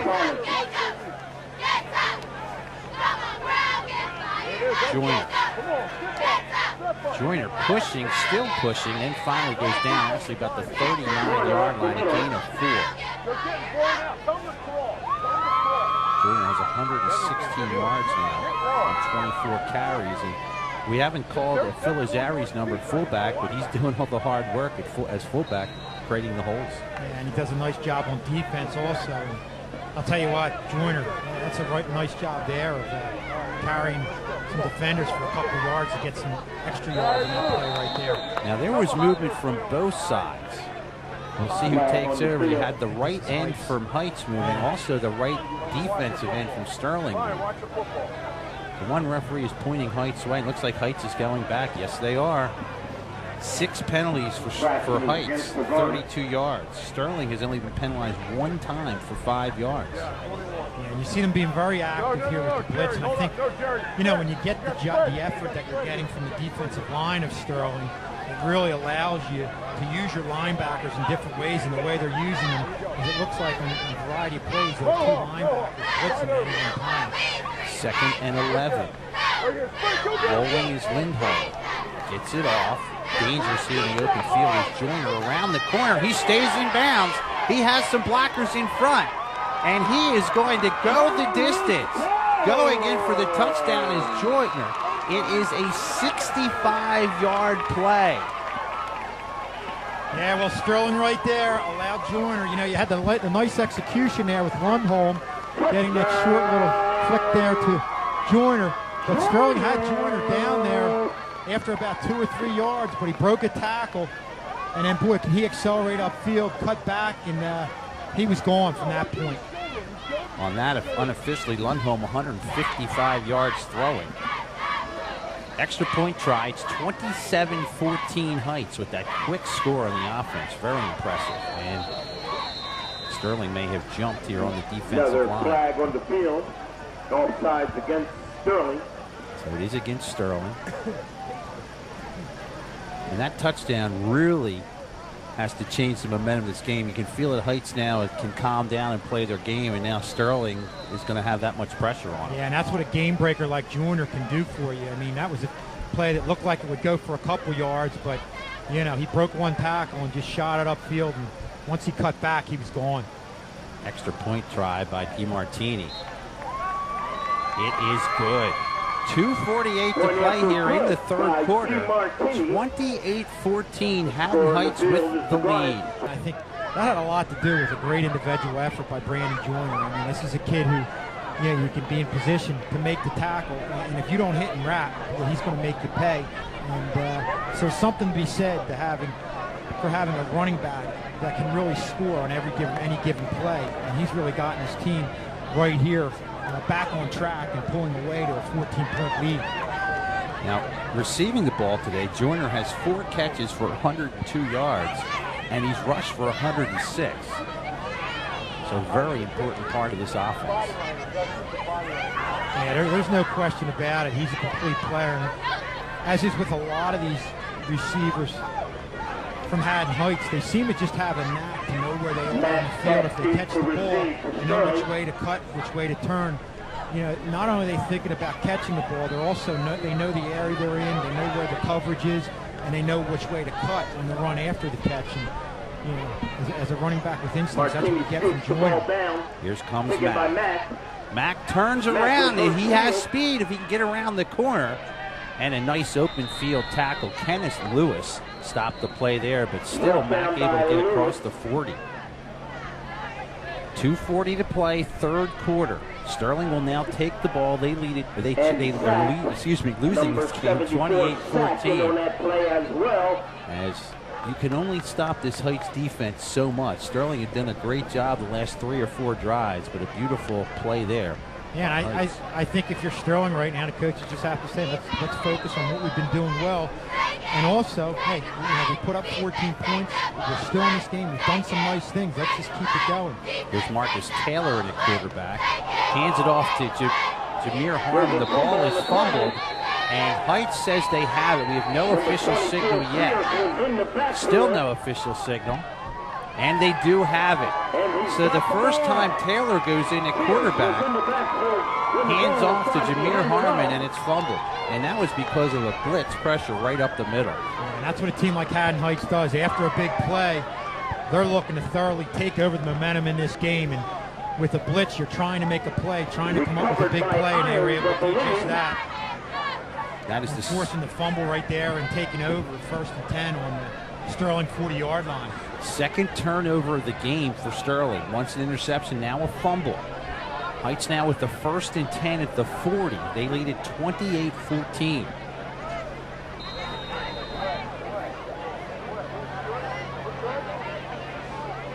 One home back, looking far side, has a man wide open for a first down. Going to gain about 12 on that.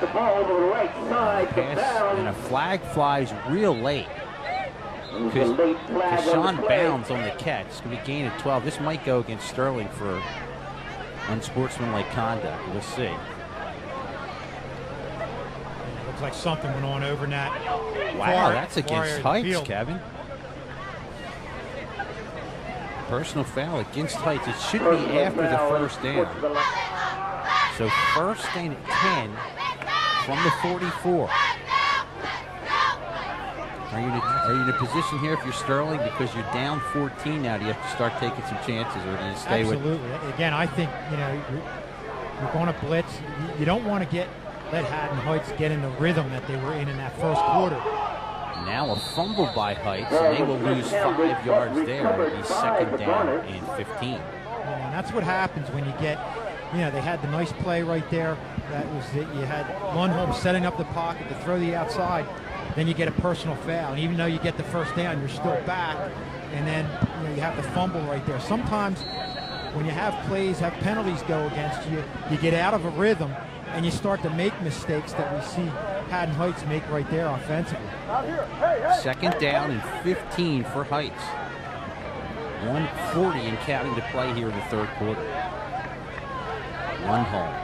Looking, it's a screen near side. It is just caught on the play by Pickney. Pickney cuts ahead. He gets about 14 back. And it's going to leave him just shy of the first down by a couple. And again, Sterling right there, just like the touchdown play, was in the position to get Pickney. They didn't hit and wrap. Pickney turns it upfield and is able to get an extra 7 when in reality he should have been stopped at the line of scrimmage right there. Third and about 4 for the Garnets. Third and 4 for Heights. Here's Joyner. Joyner met at the line. He's going to be about a half-yard shy of the first down. Well, again, it'll depend on the mark, but this was, let's see where they mark it here. It does appear to be shy. Joyner will stop short. Joyner with 119 yards now on 25 carries. He's the kid you rely on for just about everything. I mean, he goes with the, you need those tough yards, he can get that. He's very rarely brought right down. I mean, he's cut, spins, and drives for his extra yardage after the initial hit. So I have to think they're probably going to call his number at this point. Fourth and about half a yard. Fake it to Joyner. Pressure on the quarterback. He gets it off. It is caught. Did he stay in bounds? No. Out of bounds. It was caught on the play by Orange. But good pressure put on by Sterling. Forced an early throw and a turnover on downs. Yeah, and it looked like, you know, Haddon Heights was going for the play right there. Of course, everybody's thinking Joyner's going to get the ball. They went to play action. Boy, I'll tell you what, that was a great effort there by Orange. Off to the outside. And that, you know, was way to the outside. Of course, Lundholm, you know, like we were saying, he's either going to throw the ball where the receiver can get it or nobody can get it. Did it right there, and Joyner came in within inches of making an outstanding play. 3 seconds remaining in the third quarter. Sterling will take over first and 10 on their own 35. And Austin Way back in at quarterback.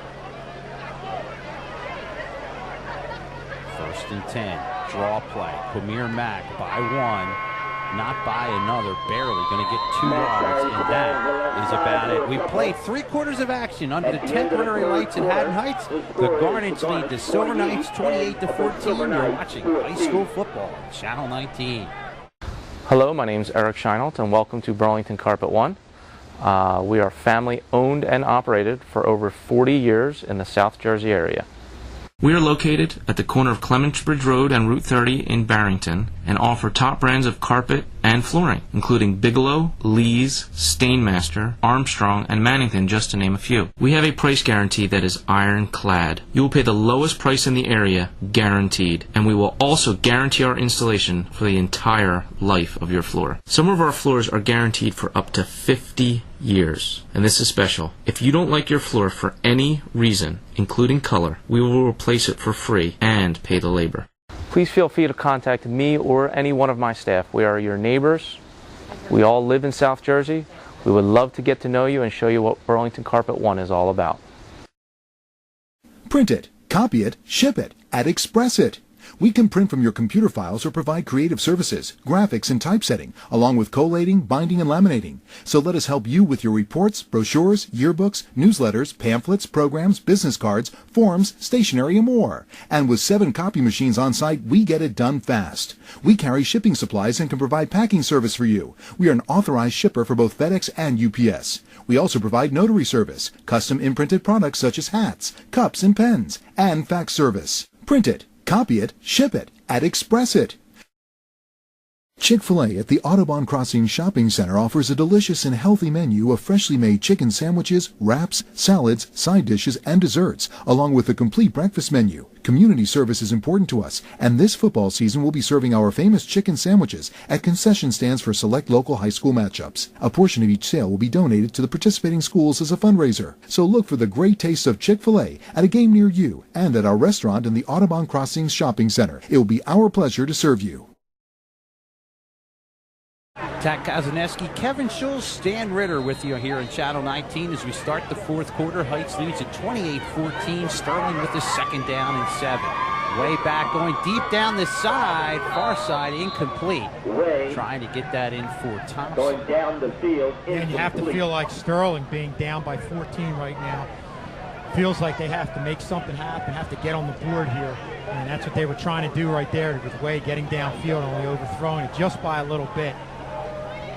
Brings up a third down and 7 for the Sterling Silver Knights. Again, they trail at 28-14. We're just underway here in the fourth quarter. Yeah, Sterling might not have the consistent explosiveness that you see from Haddon Heights and have all the weapons and execution that you see from Haddon Heights offense, but they do have weapons to make a big play. And I think right now, you're going to see them as this game gets down to 11:55 and the 10-minute mark to try and use those weapons. Third and 7, whistle stops play. And I believe we have a timeout for Sterling. So Sterling will take their first timeout of the second half. And you might as well get it right here. The game, you still have a shot in the game if you can move the ball down the field. You just don't want to mess it up now on 3rd and 7. Yeah, every series of downs is crucial, and especially again, with the fact that you have Way in there for the first time, you want to make sure everybody's on the same page. And you might call a timeout that you might normally not call. You might save for later in the game, but I think at this point, you want to make the most of every possession that you have. This week, we're under the temporary lights at Haddon Heights. They play most of their games on Saturday afternoons. They brought in the temporary lights for this one, and a pretty interesting game thus far as Heights leads at 28-14. Heights coming in with a record of 5-1. Sterling 3-3 coming into this game. Sterling will face a 3rd down and 7. With 11:55 to play in this game, so Sterling's at a point where they need to start converting and getting the ball down the field. Way, fakes a handoff, looking near side, gets by one man. He better get rid of this ball. He gets it up. Now the pass was thrown to Komir Mack, who ran into a defender. Way pressure. I don't know if you caught that. It looked like they tried to get it to Mack, and he ran right into, I believe, Darian Pierce. Call that incidental contact, but it looked like off to the right side of the Haddonfield defense. You had a blitz right there. And that's what a 14-point lead allows you to do. You can take chances to get to Way, to not allow him to set his feet and make anything happen. And that's what Haddon Heights defensively was able to do right there. Nice job by Haddon Heights. Taylor's kick goes to the far side, bounces at the 45. He's got some good bounces tonight. Goes out of bounds at about the 39-yard line of Heights, where they'll have it 1st and 10, 11:40 to play in the game. Heights leading at 28-14. So we mentioned Haddon Heights next week will take on Haddon Township, who coming in tonight has a record of 1-5. Sterling, on the other hand, will take on Audubon, who has a record of 2-4. One thing you've seen, over the last, 5 years, Haddon Heights is really, and of course you have the new coach Shivo in here right now, but the football tradition they've been able to establish with getting in the playoffs the last few years, and having a real good team. I remember the last couple of years, it was for about a 3-year period of time there. You had Josh Johnson, running back from Haddon Heights, and a nice offensive line, and they were able to get into the playoffs and make some things happen there. Of course, they didn't win any championships, group championships, but they've done a nice job establishing a winning tradition here. And on the other hand, you look at Sterling, a team who is coming off a season where they only won 3 games. They've won 3 games now, so they're just trying to build and move on and progress the program. Yeah, any time you can get a win or see anything positive when you're Sterling, they're trying to keep the kids up, keep the kids motivated. Of course, it's been a long trek to get to this point, and everything started with that, blowout loss by at the hands of West Deptford, and I think this team has really grown a lot from that point. They've done a lot of good things. You were in the Paulsboro game 7-0 going in the fourth quarter, come back with a big win last week, and they've come a long way, but they still have a ways to go. 1st and 10 for Heights, just shy of the 40-yard line. Rolling is Lindholm. And he's going to keep it across the 45 up to the 50, where he runs out of bounds. And knocks into one of the ball boys, but a gain of about 11 on the first down. Depending on the mark. Yeah, that's a real nice heady play. You know, when you're a kid like Lindholm, he's got a lot of good stats, throws the ball, has had a lot of success in throwing the ball. Sometimes when you see coverage, you'll try to force the throw, but that's a real smart move right there. Seeing some room off to the right side and just going off to the right side himself and getting the first down. 11:33 to play here in the game. Heights with the ball, they needed 28-14. They're in Sterling territory just across midfield.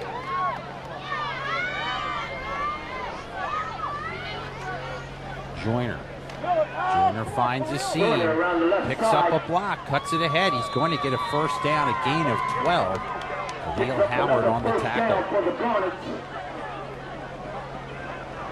And again, that's what you saw in the early part of the game where Joyner would get that seam on that left side. And that's a real nice job up front by the Haddon Heights offensive line. He really controlled the line of scrimmage, cut off the flow of the linebackers to the outside, and let Joyner do what he does best. Speaking of Joyner, this time to the right. Sterling tackle after a gain of 5 or 6 yards on Joyner, who continues to rack up the yardage. On the tackle there was Marcus Taylor. And this is where you want to use a workhorse like Joyner to chew time off the clock. You saw Taylor right there trying to not only make the tackle but strip the ball away. But I'll tell you what, Joyner made sure he held on to the ball. That's the situation where you want to tell your backs, don't try to go for that extra yardage at the expense of leaving the ball loose. Hold on to the ball tight, just go down. Second down and 5. Joyner to the left. Needle ahead to the first down as he gets out to about the 25 and a gain of 8. Joyner now, Kevin, has 143 yards in this game on 28 carries. Yeah, you saw right there him, he bounces it out to the outside, and talk about his versatility. Going into tight areas and middle line, still keeps that head up. He has the vision, makes tight cuts in tight areas. And again, whether it's power running or making the different cuts, finding the open areas, he's always able to gain those 2 and 3 extra yards. From the 25, first and 10, Joyner gets some good blocking in front, spins to about the 20, and a gain of 5. You can see right now, Sterling coming in, even the first, usually you try and say the second person in on the tackle, try and go for the ball. Right now, with 9:52 left, it looked like somebody came across there and was trying to strip the ball. Again, give credit to Joyner. He got spun around, let his body take the blow, held onto the ball, and was able to keep this drive going, and more importantly, keep the clock running. Joyner thus far in this season averages almost 6 yards a carry, heading up to over 800 yards in the season. Second down, 5 to go. Joyner, boy, his cutback ability is incredible. He was close to the first down. Tackled on the play by Christian Walsh. And this is just a good team that's successfully trying to close out a victory there. We've seen a lot of wide out sets and they're trying to make things happen. Right now, it looks like they went with the 2 tight end offense, have everybody up there. It's just a power running game we're seeing right now. And, when you have the horses up front that are doing what they've been able to do in these last couple drives with a kid like Joyner, that's a tough combination for Sterling to beat defensively. Third down and a yard and a half. Joyner, he will get the first down. And the ball comes loose. Sterling has it. Quamir Mack picks it up. Somehow Mack came away with the ball, and he gets out to the 30-yard line. Kevin, I don't know how he did it. Well, again, you can see Sterling right now is coming in trying to strip the ball, and we talk about them getting back in the game. They would need a big play by somebody. And boy, there's no bigger play than what Quamir Mack was able to do right there with the strip and also the run after the strip to get it out to the 30-yard line. Sterling has some life here. Joyner had the first down, too. As you mentioned, you talked about it before. Once you get what you need, you don't have to fight for anything more in it. And that's almost what the case was. Yeah, and I'll tell you, Joyner in that drive was doing a nice job of holding on to the ball, but sometimes you have to give credit to the defender. The way Quamir Mack came in there, he just ripped the ball right out. And, a touchdown right there by Haddon Heights, you could pretty much put this game away. But that play by Quamir Mack, again, it's giving Sterling some life right here. They just need another big play, and this one on offense. Austin Way, the quarterback, 7 for 18. He has 102 yards in this game. I'm sure eventually a lot of passing to come is handing off here to Khalil Howard. Howard for about 5. Hand off to Howard. His first carry of the game. Pick up a good yardage for Sterling. And you have to think that, you'll see Sterling maybe with the outs, quick outs here and there, but, they're at the point of the game where you're going to see them, especially with a kid like Way and his ability to get the ball downfield. They're going to attempt to try to get the ball downfield, to come up with a big play right here. It's going to be 2nd down and 5 for Sterling from the 35. The problem now, if you're a Sterling fan, is the time. We're now under 8 minutes to play in the game. You definitely need a big play at some point, very soon in this drive. 2nd and 5 for Way. Another handoff. Khalil Howard cuts around the end. He is going to be about a yard, maybe 2 yards shy of the first down. Tackle on the play by Pinker. A little bit of misdirection there in the backfield, but give credit to the Haddon Heights defense. They didn't bite on it. They read their keys and just kept themselves in position to make a play and put Sterling in a 3rd-2 situation. Khalil Howard coming in this game has carried the ball 12 times for 32 yards. That's an average of about 2.6 yards a carry. Now has 2 carries for 9 yards in this game. So you'd assume at least he'd be a little fresh. But again, now we're at the 7:05 mark and counting. 3rd down and a yard and a half. And you see Taylor here back in the game. They'll come in at quarterback. Sterling just wants to gain a first down here, and Heights may have just jumped off sides. So penalties, if you're a Heights fan, has been the one downer. 7 penalties, 37 yards for Heights. Yeah, and that's had a lot to do with them. At certain times, giving Sterling new life offensively. And even on their end of the ball, Haddon Heights was getting in the rhythm early on in this game. Penalties have stopped a lot of their drives cold. The clock will continue to run. 6:48 and counting. Sterling with the ball at the 44-yard line. They trail it 28-14. And as you see Way come back in the game, you have to think at this point they're going to try to get the ball into one of their playmakers' hands. And you're talking about Taylor, Chrisman, Amir Mack. Chrisman lines up the bottom of your screen in singular coverage. Howard lucky to get a yard as he gets out to the 45-yard line. Howard met at the line of scrimmage by the Garnets. Still very. Again, the problem going to be that clock. We're now at 6:10 and counting in this game. We're going to see when Coach Riley will pick his shot here. 2nd and 9. This is when, you're at midfield in a 2nd down situation.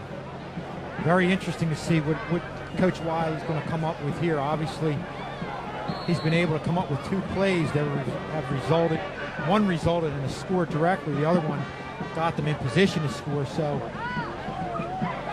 again, with a kid like Way at the quarterback position and having Taylor out of the skill position at wide receiver, it opens up a lot of your options. 2 wide outs to top side, a wide out to the bottom. 2nd down and 9. Fake the handoff, going down the field. Caught on the play, Taylor for a first down. That's a gain of 22. Yeah, that's what we're talking about having to go downfield with 5:25 left. What a great throw there by Way, and even better catch by Marcus Taylor. 39-yard line of the Garnet. I'm sorry, yes, 39-yard line of the Garnet. 124 yards of passing now for Austin Way. Marcus Taylor, the starting quarterback, has caught 4 balls for 96 yards in this game. Yeah, and you have to think you're going to see him more on a receiving end of some Way throws as this game. Here's Way again across the middle, tried to get it to Harmon. And contact made on the play by Chris Cook, incomplete. Oh, now a flag flies late. There must have been some talking going on the field. Now let's see what the call's going to be here. I'm going to think this is against Sterling for, they thought they had a call right there, but I don't know. I thought that was a clean hit right there by Haddon Heights. They're going to call it against Heights. So Sterling going to get some help here. I'm not quite sure if they called that on the hit. A little late. Here comes the referee again, Jim Winterberg. Bottom side to signal. Haddon Heights, they've been penalized now 8 times, 52 yards.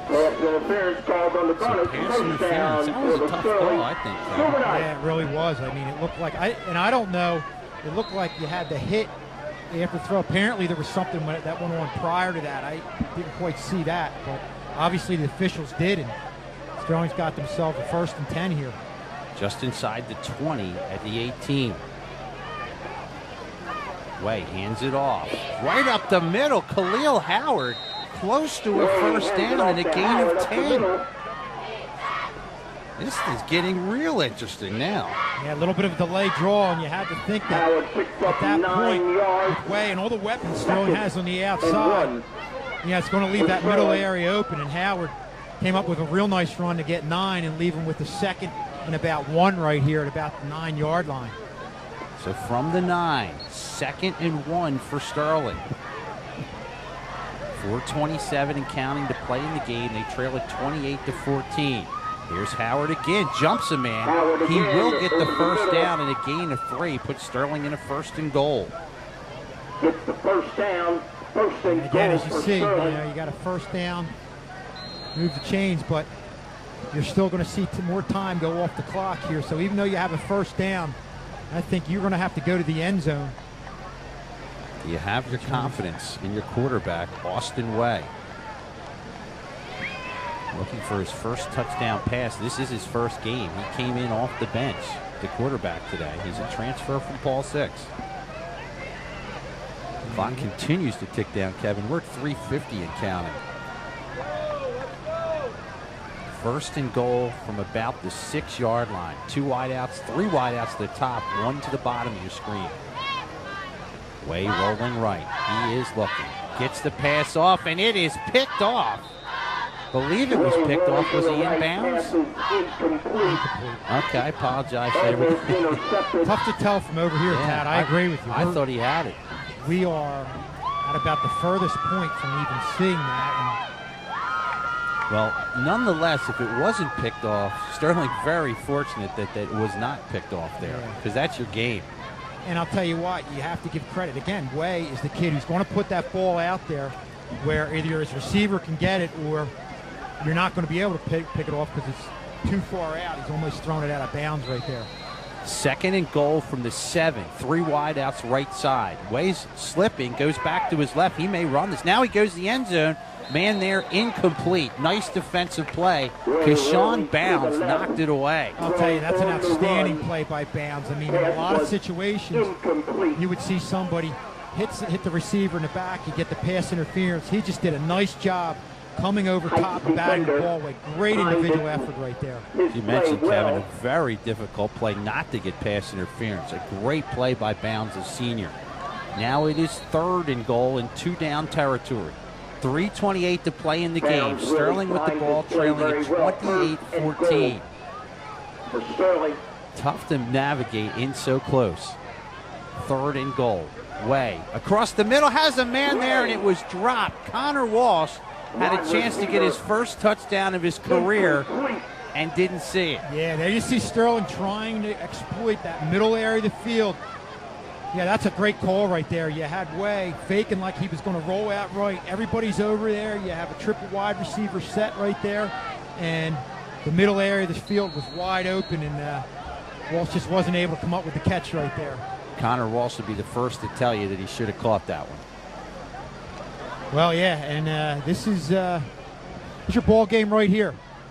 4th and goal from the 8. 3:25 to play in the game. Sterling trails at 28-14. 3 wideouts to the top side of your screen, a wideout to the bottom. 4th and 8. 4th and goal from the 8.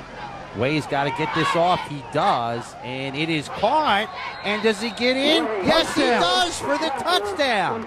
Somehow Austin Way got rid of the ball, got it into the end zone, and Sterling scores, and this one is not over yet. Yeah, what a great individual effort there by Way. Going to the outside, under a lot of pressure, with a man on him, is actually still able to set his feet and make the throw for the touchdowns. And Sterling still has life in this game.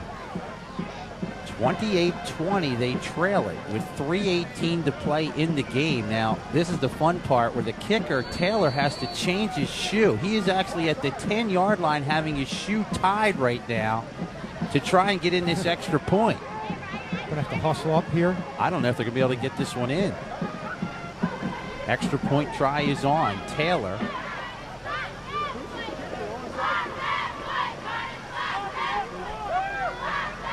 Kick is long enough, and it is good. So we have a game. 3:18 to play in the game. With all that's happened in this game, I think you're going to see them try to go for the onside kick. Marcus Taylor, by the way, was the young man who caught that touchdown pass. His first touchdown pass receiving this season. The first pass by a touchdown this season for Austin Way. Unofficially, they have on the board Sterling with 2 timeouts remaining, Heights with 3. Sterling, we'll see what they'll do when they line up again. There's 3:18 to play in this game. Sterling trying to play the role of spoiler in this one. Heights trying to hold on. All right, this is going to be an onside kick, Kevin. They are lining up for it on the far side of the field. I like this call. I mean, Coach Wiley's been playing aggressive the whole game, so there's no reason to change right now, especially with the way his defense has been playing and in light of the drive that the offense just had right there. Marcus Taylor to kick. It has to go 10. A nice high kick. Did it go 10? Let's see who has it. Heights may have gotten it. Now, as you watched it, Sterling had a chance to get their hands on it, but they had to let it go because it was less than 10 yards. Heights does a great job to come up with this, and they will retain possession. I think it was recovered by Lundholm, Kevin, number 6. You never know the bounce of a football. I mean, obviously, you're running along right there, and I think that's what happened. The ball's going along, and it bounces, goes straight up in the air. And if you're on rush and you're on the kick team right there, you can't hold back, and that's what happened right there. They hit the ball. And Haddon Heights is going to get the ball here. All right, so Heights will have it in Sterling territory. We have 3:16 to play. The scoreboard shows 2 timeouts for Sterling. It is 1st and 10. Joyner still on his feet now. He gets to about the 46-yard line. Let's see when Sterling wants to take their timeout. Joyner got about 3. Now Joyner is down. They will stop the clock for the injury. I have to think they're going to go to Joyner at this point to try and close out this game. I'll tell you how important he has been in this game, Kevin. He has rushed the ball 31 times for 156 yards. And he is down at the moment.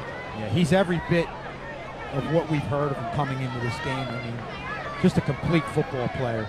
And there's more. He's caught 4 balls for 102 yards. So he's been, let's see if I can do my math right, 258 yards of offense tonight for Haddon Heights. And I think what he's done is probably come up with the biggest play of this second half with that big run off to the left side. Because other than that, you know, Haddon Heights isn't the team that's really gotten into the rhythm like we've seen them. We've heard about them getting in prior games, and it really looked that way in the first quarter.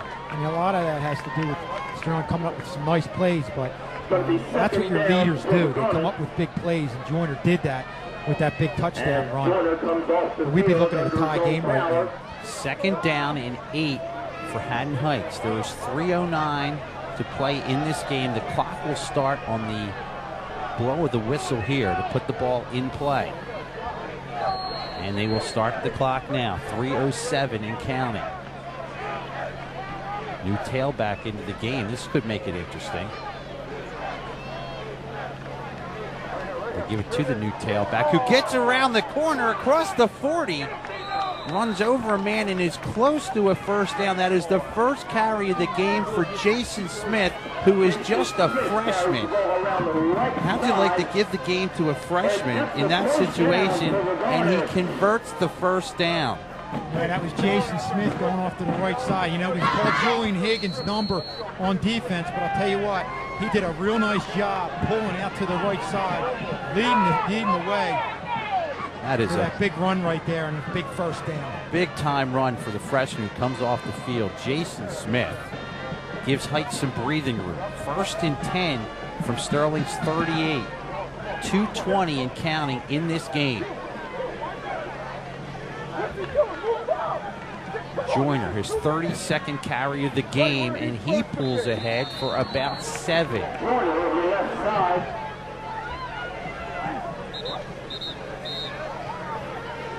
So impressive how Joyner can get upfield in a hurry. I mean, there's times when you think you might have him slowed up, and he does such a nice job of changing gears also. I mean, you see him going laterally, has that great vision. At one instance, you can go laterally, see that opening, just accelerate upfield, and before you know it, he's 5 and 6 yards into the defensive backfield. Sterling calls timeout. They have one timeout listed on the board, so this is their set of downs. They can't afford to give up another first down. Not to be outdone, I mentioned all the stats for Joyner. Nick Lundholm has thrown for 182 yards in this game on 13 completions.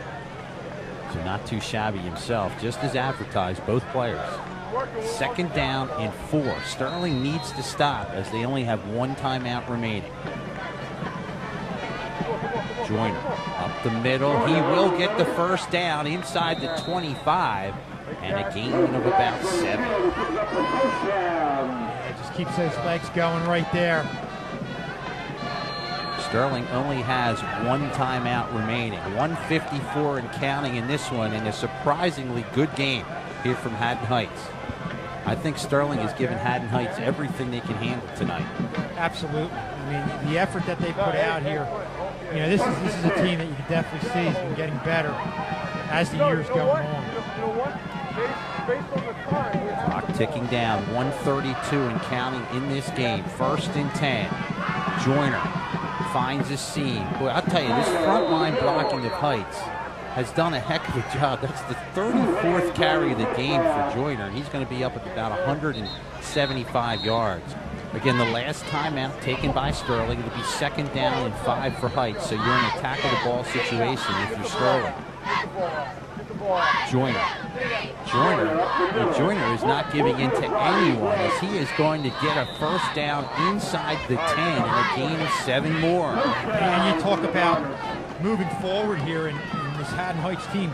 To me, they're probably as dangerous a team. If you're going to go into a playoff situation, they're probably as dangerous a team as you could possibly play. They're solid defensively, and we've talked enough about what they're able to offer offensively with such a diversified attack. I mean, you have Joyner, Lundholm, receivers that can catch the ball, make the run after the catch. So many different weapons, so tough to defend against. 1st and 10 for Heights. Looks like they may go in the kneel-down formation with 46 seconds and counting to play in this game. And they will just kneel it down as Sterling has no more timeouts remaining. And some stats as we wind this down. Brandon Joyner, Kevin, is going to finish the game 35 carries, 182 yards unofficially, and 1 running touchdown and 1 receiving touchdown. Yeah, no question about it, Tad. The best back we've seen all year. And a tremendous job, not to be outdone, as Lundholm will kneel down on this one. Probably the last time.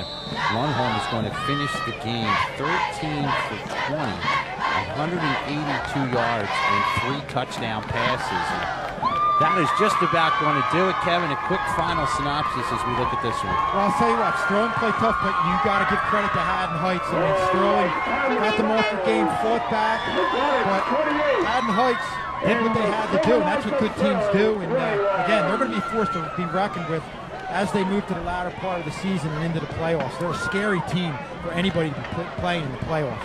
Well, we're glad you're with us for a very exciting game here in Channel 19. Again, your final score, Haddon Heights wins it 28-21. That is going to do it for us here tonight. Hope you had a great one. For Kevin